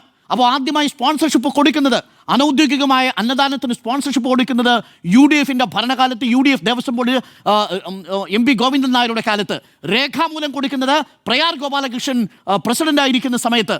അതിനുശേഷമല്ലേ 2019 സ്പോൺസർഷിപ്പ് വരുന്നത്? അപ്പോൾ സ്പോൺസറായി കയറ്റിയത് പോറ്റി സ്പോൺസറായി കയറ്റിയത് ആര് എന്ന ചോദ്യത്തിന് ഒറ്റ ഉത്തരം, UDFന്റെ ദേവസ്വം ബോർഡ്. പോറ്റി ശബരിമലയിൽ കയറ്റിയത് ആരെന്നാണെങ്കിലും അതിൻ്റെയും ഉത്തരം UDF. ഈ ഉത്തരങ്ങൾ നിൽക്കുമ്പോഴാണ് വലിയ കള്ളപ്രചരണം നടത്തുന്നത്. ആ കള്ളപ്രചരണം പ്രതിപക്ഷം ഏറ്റെടുത്ത് ഇന്ന് നിയമസഭയിൽ കേന്ദ്ര സർക്കാർ ബഡ്ജറ്റിലൂടെ കേരളത്തെ ഞെരുക്കിയതിനെതിരെ കേരളം ഒരുമിച്ച് നിന്ന് പാസാക്കിയ പ്രമേയത്തിൽ പങ്കെടുക്കാതെ പ്രതിഷേധം നടത്തിയതും സഭാ നടപടികൾ നിഷേധിച്ചതും കേരള ജനതയോടുള്ള വെല്ലുവിളിയാണ് എന്നുള്ളതാണ് എൻ്റെ ടേക്ക്. അവസാനം ഒരു പോയിന്റ് കൂടി പറഞ്ഞ് അവസാനിപ്പിക്കാം. പ്രിയപ്പെട്ട പ്രേക്ഷകരെ, പ്രതിപക്ഷ നേതാവുമായി ബന്ധപ്പെട്ട് 3 പ്രധാനപ്പെട്ട കാര്യങ്ങൾ പറഞ്ഞിട്ടുണ്ട്. ഒരു ചോദ്യം ഇതായിരുന്നു, കടകംപള്ളിയെക്കുറിച്ചുള്ള, ഇനിയും ഉത്തരം തന്നിട്ടില്ല. കടകംപള്ളി സുരേന്ദ്രനുമായി ബന്ധപ്പെട്ട വിഷയത്തിൽ കടകംപള്ളി സുരേന്ദ്രൻ അറിയാം ഏത് കോടീശ്വരനാണ് ഈ ദ്വാരപാലക ശില്പപാളികൾ വിറ്റിരിക്കുന്നത് എന്ന്. ഒക്ടോബർ മാസം 8-ാം തീയതി പറഞ്ഞതാ. അതിനുശേഷം 6, 7, 8 തവണ മാറ്റിവെച്ചു. ഇതുവരെയും കൃത്യമായൊരു ഉത്തരം കൊടുത്തിട്ടില്ല. മാനനഷ്ട കേസ് ഫയൽ ചെയ്തിരിക്കുക കടകംപള്ളി സുരേന്ദ്രൻ. അഫിഡവിറ്റ് കൊടുത്തു എന്ന് പറഞ്ഞു. അല്ല, കൊടുത്തിരിക്കുന്നത് ഒബ്ജക്ഷൻ മാത്രമാണ്. ആ ഒബ്ജക്ഷനിൽ ഈ കാര്യങ്ങൾ നിഷേധിക്കുന്നു. ഇപ്പോൾ പുറത്തു വന്നിട്ട് ഞാൻ അങ്ങനെ പറഞ്ഞിട്ടില്ല എന്നാണ് പറയുക. അങ്ങനെ തന്നെയാണ് പറഞ്ഞത്. ഏത് കോടീശ്വരനും വിറ്റിരിക്കുന്നു എന്ന് കടകംപള്ളിക്ക് അറിയാമെന്ന് പറഞ്ഞിട്ട് മലക്കം പറഞ്ഞു. അതൊന്ന്. രണ്ടാമത്തെ മലക്കം മറച്ചിൽ SITയെ തള്ളിപ്പറഞ്ഞോ എന്നുള്ളതാണ് ചോദിക്കുന്നത് പ്രതിപക്ഷ നേതാവ്. തള്ളിപ്പറഞ്ഞു, ഇപ്പോൾ തള്ളിപ്പറഞ്ഞു. ആദ്യഘട്ടത്തിൽ BJP രംഗപ്രവേശം ചെയ്യുന്നതിന് മുമ്പ് CBI വേണമെന്ന് ആവശ്യപ്പെട്ടതും ഈ SITയെ തള്ളിപ്പറഞ്ഞതും പ്രതിപക്ഷമാണ്. മൂന്നാമത്തെ പ്രധാനപ്പെട്ട കാര്യം, SITയുടെ ഓഫീസിന് മേൽ മുഖ്യമന്ത്രിയുടെ ഓഫീസിന് സമ്മർദ്ദമുണ്ട്, 2 മുതിർന്ന IPS ഉദ്യോഗസ്ഥർ സമ്മർദ്ദം ചെലുത്തുന്നുവെന്ന് പറഞ്ഞത് ഇതേ പ്രതിപക്ഷ നേതാവാണ്. ഇന്ന് DGP കോടതിയിൽ കൊടുത്തിരിക്കുന്ന സത്യവാങ്മൂലത്തിൽ പറയുന്നു, അങ്ങനെ SITക്ക് മുഖ്യമന്ത്രിയുടെ ഓഫീസിലേക്ക് കാര്യങ്ങൾ അറിയിക്കുന്ന രീതിയില്ല, സർക്കാരിന് SITയുടെ അന്വേഷണത്തിന്റെ ഒരു കടലാസും കിട്ടുന്നില്ല എന്നുള്ള വിവരം ഇന്ന് കോടതിയിൽ അറിയിച്ചു. കോടതി SIT അന്വേഷണത്തിൽ പൂർണ്ണ തൃപ്തി പ്രകടിപ്പിച്ചിരിക്കുന്നു. ചുരുങ്ങിയത് ഈ വിഷയത്തിൽ നാടകം കളിക്കാതെ, രാഷ്ട്രീയ കള്ളത്തരങ്ങൾ പറയാതെ, ഇതിൽ സോണിയാഗാന്ധിയും പിണറായി വിജയനെയും ഒന്നും ഇതിലേക്ക് വലിച്ചിഴയ്ക്കാതെ കൃത്യമായ അന്വേഷണം നടക്കുക. ഇതിൽ ഏറ്റവും പ്രധാനപ്പെട്ട കൾപ്രിറ്റ് എന്ന് നമ്മൾ സംശയിക്കുന്ന തന്ത്രിയും പോറ്റിയും ചേർന്നുള്ളൊരു മാഫിയ സംഘം, ആ മാഫിയ സംഘം അടിച്ചു മാറ്റിയതിൻ്റെ കണക്കുകളാണ് പുറത്തു വന്നുകൊണ്ടിരിക്കുന്നത്. ഇതിൻ്റെ പേരിൽ രാഷ്ട്രീയം കളിക്കുമ്പോൾ തകർന്നു പോകുന്നത് ഈ രാഷ്ട്രീയ പാർട്ടികളോടുള്ള നമ്മളുടെ വിശ്വാസം കൂടിയാണ്. വിശ്വാസികളെ ഇനിയും പരീക്ഷിക്കരുതെന്ന് മാത്രമേ നമുക്ക് പ്രതിപക്ഷത്തോട് പറയാനുള്ളൂ. ഈ വിഷയത്തിൽ ഇതൊരു സുവർണാവസരമായി എടുക്കരുത്. ആന്റോ അഗസ്റ്റിൻ, SITക്ക് ആശ്വാസമാണ്. എന്തൊക്കെയായിരുന്നു ഇല്ലേ, മലപ്പുറം കത്തി അമ്പും വില്ലും എല്ലാ ഹതാഹുവ എന്ന് പറഞ്ഞ പോലെ അവസ്ഥയാണ്. ഹൈക്കോടതി എല്ലായിടത്തും തോട്ടിക്കളഞ്ഞു. എത്ര നാളായിരുന്നു. ഇന്നത്തെ കേരളത്തിലെ മാധ്യമങ്ങളിൽ 8 മണി ചർച്ച നോക്കുകയാണ്. ഇന്ന് കുഞ്ഞികൃഷ്ണൻ്റെ പുറകെ പോയിട്ടോ, കുറച്ച് ദിവസങ്ങളായി കുഞ്ഞികൃഷ്ണൻ്റെ പുറകെയാണ്. കാരണം ഇത് വിട്ടു, കാരണം ഇതിനി അതിന് മുതലെടുക്കാൻ പറ്റുന്നില്ല എന്ന് തീരുമാനിക്കുകയാണ്. ഒന്ന് ആലോചിച്ച് നോക്കിയേ, ഈ പഞ്ചായത്ത് ഇലക്ഷന് മുൻപും പഞ്ചായത്ത് ഇലക്ഷന് ശേഷവും എന്താണ് സംഭവിച്ചത്? പഞ്ചായത്ത് ഇലക്ഷന് മുമ്പൊക്കെ എന്തൊക്കെയായിരുന്നു കഥ? ഇത് സഖാക്കളാണ് ഉണ്ണികൃഷ്ണൻ പോറ്റി കയറ്റിയത്, അവിടെ കൊള്ള നടത്തിയത് സഖാക്കൾ മാത്രമാണ്. എന്തൊക്കെ വർത്താനായിരുന്നു. ഇപ്പോൾ എന്തെങ്കിലും കേൾക്കുന്നുണ്ടോ? ഇന്ന് ഹൈക്കോടതി എന്താ പറഞ്ഞത്? SITയുടെ അന്വേഷണത്തിൽ പൂർണ്ണ വിശ്വാസം അല്ലേ? SITയെ നിയന്ത്രിക്കുന്നത് ഹൈക്കോടതിയാണ്, ഇത് പാർട്ടിയല്ല, ഹൈക്കോടതിയാണ് നിയന്ത്രിക്കുന്നത്. എന്താണ് സ്വാഭാവിക ജാമ്യം ലഭിക്കുന്നതിൽ പ്രശ്നമില്ല. ഇത് വളരെ സങ്കീർണമായ കേസാണ്. ഇത് അന്വേഷിക്കാൻ അന്വേഷണ ഉദ്യോഗസ്ഥർക്ക് സമയം കൊടുക്കണം. എന്തൊക്കെയായിരുന്നല്ലേ പ്രതിപക്ഷം പറഞ്ഞ എന്തൊക്കെയാണ്? മുഖ്യമന്ത്രിയുടെ ഓഫീസ് ഇടപെടുന്നു, SITനെ സമ്മർദ്ദത്തിലാക്കുന്നു, മുഖ്യമന്ത്രി SITയെ നിയന്ത്രിക്കുന്നു. എന്താ SITക്ക് ഒന്നും ചെയ്യാൻ കഴിയുന്നില്ല, എല്ലാം സർക്കാർ ഇടപെടുകയാണ്. എല്ലായിടത്തും തോട്ടിക്കളഞ്ഞില്ലേ? ഈ പറഞ്ഞ പ്രതിപക്ഷം പറഞ്ഞ CBI അന്വേഷണം വേണമെന്ന് പറഞ്ഞു. CBI അന്വേഷണം വേണമെന്ന് പറഞ്ഞിട്ട് എങ്ങാനും CBI അന്വേഷണം വന്നായിരുന്നെങ്കിലുണ്ടല്ലോ, ഇവരുടെ AICC സെക്രട്ടറിയും പ്രസിഡൻറ്റും ഒക്കെ പോയ വഴിക്ക് പുല്ല് മുളക്കില്ലായിരുന്നു. മനസ്സിലായില്ലേ? അന്ന് വലിയ തള്ളായിരുന്നു. SIT ഏത്? CBI അന്വേഷണം വേണം, CBI അന്വേഷണം വേണം. BJP പറയുന്നതിനേക്കാളും കൂടുതൽ ആവേശത്തിലായിരുന്നു CBI അന്വേഷണം പറഞ്ഞുകൊണ്ടിരുന്നത്. ഇപ്പം അങ്ങനെ ഒരു സംഭവമേ വേണ്ടല്ലോ. ഇപ്പോൾ CBI അന്വേഷണം വേണ്ട, ഇപ്പം അന്വേഷണം തന്നെ വേണ്ട. ഇപ്പം എന്താണ്, ഇന്ന് വരെ നിയമസഭാ കവാടത്തിന് മുന്നിൽ അകത്തും സമരം പുറത്തും സമരം. സ്പീക്കർക്ക് പോലും അവിടെ ഇരിക്കാൻ പറ്റില്ല. സ്പീക്കർക്ക് പോലും അടി കിട്ടുന്ന അവസ്ഥയാണ്. ശബരിമലയിൽ സ്വർണം കടത്തി എന്ന് പറഞ്ഞ കേസിൻ്റെ അകത്ത്. എന്നാൽ ലേശം അഭിമാനബോധം ഉള്ളിലുണ്ടെങ്കിൽ ഈ ഉണ്ണികൃഷ്ണൻ പോറ്റി എന്തിനാണ് സോണിയാഗാന്ധിയെ കണ്ടതെന്നൊന്ന് പറഞ്ഞുകൂടെ? എന്തിനാണ് അടൂർ പ്രകാശിനെ കണ്ടതെന്നും, എന്തിനാണ് ആന്റോ ആന്റണിയെ കണ്ടതെന്നും, എന്തിനാണ് തിരുവനന്തപുരം ഡൽഹിയിൽ പോയത് സോണിയാഗാന്ധിയുടെ വീട്ടിലെത്തിയെന്നും, എന്തിനാണ് ഗോവർദ്ധനെ കൂട്ടിയിട്ട് വന്നതെന്നും, എന്ത് ഗിഫ്റ്റാണ് മേടിച്ചതെന്നും അറ്റ്ലീസ്റ്റ് കുറച്ചെങ്കിലും ഉളുപ്പും മാനം ഉണ്ടെങ്കിൽ അതൊന്ന് പറഞ്ഞുകൂടായിരുന്നോ? മിണ്ടുന്നില്ലല്ലോ, ഒരക്ഷരം മിണ്ടുന്നില്ല. എന്നിട്ട് എന്താ പറയുന്നത്? അയ്യോ സ്വർണ്ണക്കൊള്ള. ഇപ്പം അറിഞ്ഞു വരുമ്പോൾ എന്താ, ആരാ ഉണ്ണികൃഷ്ണൻ പോറ്റിയത് അവിടെ കയറ്റിയത്? കോൺഗ്രസ്. കൊടിമരം മാറ്റിയപ്പോൾ ആരായിരുന്നു? കോൺഗ്രസ്. എല്ലാ സംവിധാനത്തിൻ്റെയും തലപ്പത്താരായിരുന്നു? കോൺഗ്രസ്. എന്നിട്ട് ഇപ്പം പറയുകയാണ് അയ്യോ അതെല്ലാം സഖാക്കളാണ്. അത് പഞ്ചായത്ത് ഇലക്ഷന് മുമ്പ് സഖാക്കളും പഞ്ചായത്ത് ഇലക്ഷന് ശേഷം കോൺഗ്രസും. അങ്ങനെ കണക്കാക്കിയാൽ മതി. പഞ്ചായത്ത് ഇലക്ഷന് മുമ്പ് ആ കേസ് അന്വേഷിച്ച് തുടങ്ങിയിട്ടുണ്ടായിരുന്നല്ലോ. അന്ന് വേറൊരു കാര്യം എന്താ അറിയോ, അന്ന് ഈ അറസ്റ്റൊക്കെ നടന്ന സമയത്ത് എന്താ അറിയോ, ഈ പിണറായി വിജയനെക്കൊണ്ട് ഒന്നും ചെയ്യാൻ പറ്റാത്തത് കൊണ്ടാണ് കേട്ടോ. എല്ലാം ആരുടെ നേതൃത്വത്തിലാണ്? ഹൈക്കോടതിയുടെ നേതൃത്വത്തിലാണ്. ഹൈക്കോടതി അന്വേഷിക്കുന്നതുകൊണ്ട് മാത്രമാണ് പത്മകുമാറിനെ അറസ്റ്റ് ചെയ്തത്. അത് കഴിഞ്ഞിട്ട് ഇപ്പോൾ സോണിയാഗാന്ധിൻ്റെ കേസും ഈ പറയുന്ന പ്രയാർ ഗോപാലകൃഷ്ണൻ്റെ കേസും ഈ പറഞ്ഞ അജിത് തറയിലെ കേസൊക്കെ വന്ന സമയത്തൊക്കെ എന്താ പറയുന്നറിയോ, അല്ലല്ല ഇപ്പം പിണറായി വിജയനാണ്. ഇങ്ങനെ മാറാൻ പറ്റുമെന്നേ? ഓന്ത് പോലും ഇതിനേക്കാളും ഡീസൻ്റായിട്ട് മാറും. കുറച്ച് സമയമെങ്കിലും എടുക്കും മാറാൻ വേണ്ടിയിട്ട്. 5 മിനിറ്റ് സമയം എടുക്കും ഓന്ത്. ഇത് അതിനേക്കാൾ സ്പീഡിലാണ് പ്രതിപക്ഷം മാറിക്കൊണ്ടിരിക്കുന്നത്. ഒന്ന് ആലോചിച്ച് നോക്കി. എന്നിട്ട് വന്നിട്ട് അകത്ത് സമരം പുറത്ത് സമരം. എന്നിട്ട് VN വാസവൻ രാജിവെക്കണം. VN വാസവൻ എന്താ തെറ്റ് ചെയ്തതെന്ന് പറയാൻ പോലുള്ള ബാധ്യസ്ഥ ഇവർക്കില്ലേ? എന്താ ചെയ്തത്? എന്താണ് VS വാസവൻ എന്തിന് രാജിവെക്കണം എന്ന് പറയാൻ പോലും ഇല്ല. അപ്പം എന്താണ് അത് വിട്ടുകിട്ടോ?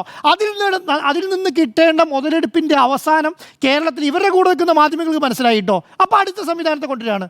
അപ്പോഴത്തെ ഈ കുഞ്ഞികൃഷ്ണനെ കൊണ്ടിരുന്നു, കുഞ്ഞികൃഷ്ണനെ മുന്നോട്ട് വെക്കുന്നു. അവിടുത്തെ സഖാക്കളെ കൊള്ള ഈ കൊള്ള ഏകദേശം പൊളിഞ്ഞ് വീണു. അപ്പോഴാണ് അടുത്ത സഖാക്കളെ കൊള്ള എന്ന് പറഞ്ഞിട്ട് വരുന്നത്. അപ്പോൾ ഒന്ന് ആലോചിച്ച് നോക്കണേ, എങ്ങനെയാണ് ഇതിനെ നിയന്ത്രിച്ച് കൊണ്ടുപോകുന്നതെന്ന്. കേരളത്തിലെ ഒരു സംവിധാനങ്ങൾ എങ്ങനെ അധികാരം പിടിക്കാം എന്നുള്ള ഒറ്റ ലക്ഷ്യം മാത്രമേ ഉള്ളൂ. ഏത് രീതിയിൽ എങ്ങനെ അധികാരത്തിൽ വരാം? ഇനി 60 or 70 ദിവസമുണ്ട്. ഈ 70 ദിവസം എങ്ങനെ അധികാരത്തിൽ വരാം? അതിനേതു മാർഗ്ഗം ഉപയോഗിക്കാം കേട്ടോ. ഏത് മാർഗം ഉപയോഗിക്കാം? ഇപ്പം ഞാൻ ചോദിക്കട്ടെ, 10 വർഷം ഇടതുപക്ഷ സർക്കാർ ഭരിച്ചിട്ട് ഈ സർക്കാരിനെതിരെ ശക്തമായ ഒരു നിലപാട് സ്വീകരിച്ച് ഓരോ ദിവസവും ഓരോ അടിയന്തര പ്രമേയം അവതരിപ്പിക്കാൻ പറ്റുന്ന സംവിധാനമല്ല. അവസാനത്തെ നിയമസഭാ സമ്മേളനമാണ് നടക്കുന്നത്. മനസ്സിലായി, ഉമ്മൻചാണ്ടി ഭരിക്കുന്ന സമയത്ത് ഓരോ ദിവസവും ഓരോ അടിയന്തര പ്രമേയമാണ്. അഴിമതിക്ക്, സോളാർ വിഷയം, നമ്മുടെ ബാർക്കോഴ, എത്രയാണ് കടുംപെട്ടി ക്യാബിനറ്റ്, തണ്ണീർത്തട നികത്തൽ, എന്തൊക്കെയായിരുന്നു. ഓരോ ദിവസവും ഓരോ അടിയന്തര പ്രമേയമായിരുന്നു. ഇപ്പം എന്തേ പറ്റാത്തേ? ഒരു ശബരിമലയെ തൂങ്ങിയിട്ട് എത്ര നാളായി? അത് അടിയന്തര പ്രമേയത്തിന് നോട്ടീസ് കൊടുക്കുന്നില്ല, ചർച്ചയ്ക്ക് എടുക്കുന്നുമില്ല. ഇത് എടുത്താനുള്ള പ്രശ്നം എന്താ അറിയോ? എടുത്താൽ ഈ പറയുന്ന സോണിയാഗാന്ധിയിലേക്ക് പോയി കണ്ടത് എന്തിനാണെന്നും, ഈ പറയുന്ന കയ്യിൽ സ്വർണത്തിൻ്റെ ഏലസ് കെട്ടിക്കൊടുത്തത് എന്തിനാണെന്നും, ഈ പറഞ്ഞ ഗോവർദ്ധനെ കണ്ടത് എന്തിനാണെന്നും, ഉണ്ണികൃഷ്ണൻ പോറ്റിനെ കണ്ടത്, ഇവർ തമ്മിലുള്ള ബന്ധവും ഈ അടൂർ പ്രകാശിൻ്റെ ബന്ധവും ആൻ്റോ ആൻ്റണീൻ്റെ ബന്ധവും ഒക്കെ പറയേണ്ടി വരും. അത് പറയില്ല, അത് പറയണ്ട. അത് ഉന്നയിക്കാതെ എന്ത് ചെയ്യും? അത് ഉന്നയിക്കാതെ ഇവർ പറഞ്ഞുകൊണ്ടിരിക്കുന്ന കാര്യം എന്താണ്? സ്വർണ്ണക്കൊള്ള, ശബരിമല സ്വർണ്ണക്കൊള്ള. ഇതിവർ അവസാനിപ്പിച്ചു. ഇനിയെങ്കിലും ഇത് അവസാനിപ്പിച്ചിട്ടുണ്ടല്ലോ. ഇതെന്ത് ഹൈക്കോടതി മലയാള ഭാഷയിൽ മനസ്സിലാകുന്ന പോലെ പറഞ്ഞു. ഇവർ ചെയ്തുകൊണ്ടിരിക്കുന്ന സമരം ഉണ്ടല്ലോ. ഇന്ന് നിയമസഭയുടെ പുറത്ത് 2 MLA നിരാഹാര സത്യാഗ്രഹം കിടക്കുന്ന ആർക്കെതിരെയാണെന്നറിയോ? ഹൈക്കോടതിക്കെതിരെയാണ്. ഹൈക്കോടതിയുടെ SIT ആണ്. മനസ്സിലായി, ഇത് നിയന്ത്രിക്കുന്നത് ഹൈക്കോടതിയാണ്. ഹൈക്കോടതിക്ക് എല്ലാ കാര്യങ്ങളും അറിയാമെന്ന് പറഞ്ഞാൽ അതിൻ്റെ അത് വേറെ ഒന്നുമില്ലല്ലോ. അത് അവസാനിച്ചില്ലേ? ഇന്നെങ്കിലും ആ സമരം ഇപ്പം അവസാനിപ്പിക്കുന്നുണ്ടോ? നാളെ ഇത് തന്നെ പൊക്കി പിടിച്ചുകൊണ്ട് വരും. എന്നിട്ട് പറയും പിണറായി വിജയൻ്റെ ഓഫീസ് ഇടപെടുന്നു. എന്ത് പിണറായി വിജയൻ്റെ ഓഫീസ് ഇടപെടുന്നു എന്നാണ്? മനസ്സിലായില്ല. അപ്പം അന്ന് പറഞ്ഞെന്താ, ഈ പറയുന്ന സംരക്ഷിക്കാനാണെങ്കിൽ ഈ പറഞ്ഞ സംരക്ഷിക്കാനുള്ള സംവിധാനം ഒന്നും സർക്കാർ വിചാരിച്ച് നടക്കൂലെന്ന് വിചാരിക്കുന്നത്. അങ്ങനെ വിചാരിച്ചിട്ടുണ്ടോ? അപ്പോൾ ഹൈക്കോടതിയെ സംബന്ധിച്ചിടത്തോളം സിംഗിൾ ബെഞ്ച് പറഞ്ഞാൽ അപ്പം അത് സിംഗിൾ ബെഞ്ചിന് മുന്നിൽ വരുന്നത് എന്താണ്? സിംഗിൾ ബെഞ്ചിന് മുന്നിൽ ആ ജാമ്യാപേക്ഷ മാത്രമാണ്. അതിൻ്റെ വലിയ കമൻസ് മാത്രമാണ് അവിടെ പറയുന്നത് സിംഗിൾ ബെഞ്ച്. ദേവസ്വം ബെഞ്ചുണ്ട്, ഈ കേസ് പൂർണ്ണമായിട്ട് അന്വേഷിക്കുന്ന ദേവസ്വം ബെഞ്ചുണ്ട്. അവരുടെ കയ്യിലാണ് കറക്റ്റായിട്ട് ഈ പറയുന്ന റിപ്പോർട്ട് കൊണ്ട് കൊടുക്കുന്നത്. അവർക്കാണ് ഇതിൻ്റെ പരിപരായികളും എങ്ങനെയാണ് അന്വേഷണം പോകുന്നതും ഏത് രീതിയിലാണ് അന്വേഷണം പോകുന്നതും ഒക്കെ പറയുന്നത്. ഇവരാരും പറഞ്ഞില്ലല്ലോ തന്ത്രിനെ അറസ്റ്റ് ചെയ്യുമെന്ന്. ഒരു പ്രതിപക്ഷം പറഞ്ഞില്ല, ഒരു BJPയും പറയില്ല. അവർക്കത് വിഷയമല്ല. അവരെ സംബന്ധിച്ചിടത്തോളം എന്താ, പത്മകുമാർ മാത്രമാണ് വിഷയം. കാരണം വേറെ ഒരു വിഷയമില്ലല്ലോ. എന്നാ പറയണ്ടേ? എന്നാൽ ഞാൻ പറയും, ഇത്ര സത്യസന്ധമായിട്ട് അതിനെ ഡീൽ ചെയ്യുന്നെങ്കിൽ എന്തിനാ സോണിയാഗാന്ധിനെ കണ്ടെന്ന് മാത്രം പറഞ്ഞാൽ മതി. അതിനെക്കുറിച്ച് പറയില്ലല്ലോ. അപ്പോൾ ഇന്നലെ ഒരു AI-ൻ്റെ ഒരു റീല് വന്നിട്ടുണ്ടായിരുന്നു. നിങ്ങളെല്ലാവരും കൂടെ എന്നെ പിടിച്ച് ജയിലിലിടുമെന്ന് സോണിയാഗാന്ധി ചോദിക്കുന്നുണ്ട്. കാരണം സമരം നടത്തുന്ന ആർക്കെതിരെയാ? ഈ പ്രത്യക്ഷമായിട്ട് സർക്കാരിനെതിരെയാണെങ്കിലും അത് പോയി കൊള്ളുന്നത് സോണിയാഗാന്ധിക്കും രാഹുൽ ഗാന്ധിക്കും ആണെന്ന് കോൺഗ്രസ്സുകാർക്ക് മനസ്സിലാക്കിയാൽ അത് കൊള്ളാം. ഓക്കെ, അപ്പോൾ SITക്ക് ആശ്വാസമോ എന്നുള്ളതാണ് ചോദ്യം. 4 പേരുടെയും അഭിപ്രായം ആശ്വാസം എന്ന് തന്നെയല്ലേ സ്മൃതി? SITക്ക് ആശ്വാസമാണ്. ഞാൻ SITക്ക് മാത്രം ആശ്വാസം ഞാൻ പറഞ്ഞു. റൈറ്റ്, SITക്ക് ആശ്വാസം എന്നുള്ളതാണ്. ഏത് SITക്ക്? ഹൈക്കോടതിയുടെ മേൽനോട്ടത്തിൽ അന്വേഷണം നടത്തുന്ന SITക്ക് ഹൈക്കോടതിയുടെ മേൽനോട്ടത്തിൽ. അതെ.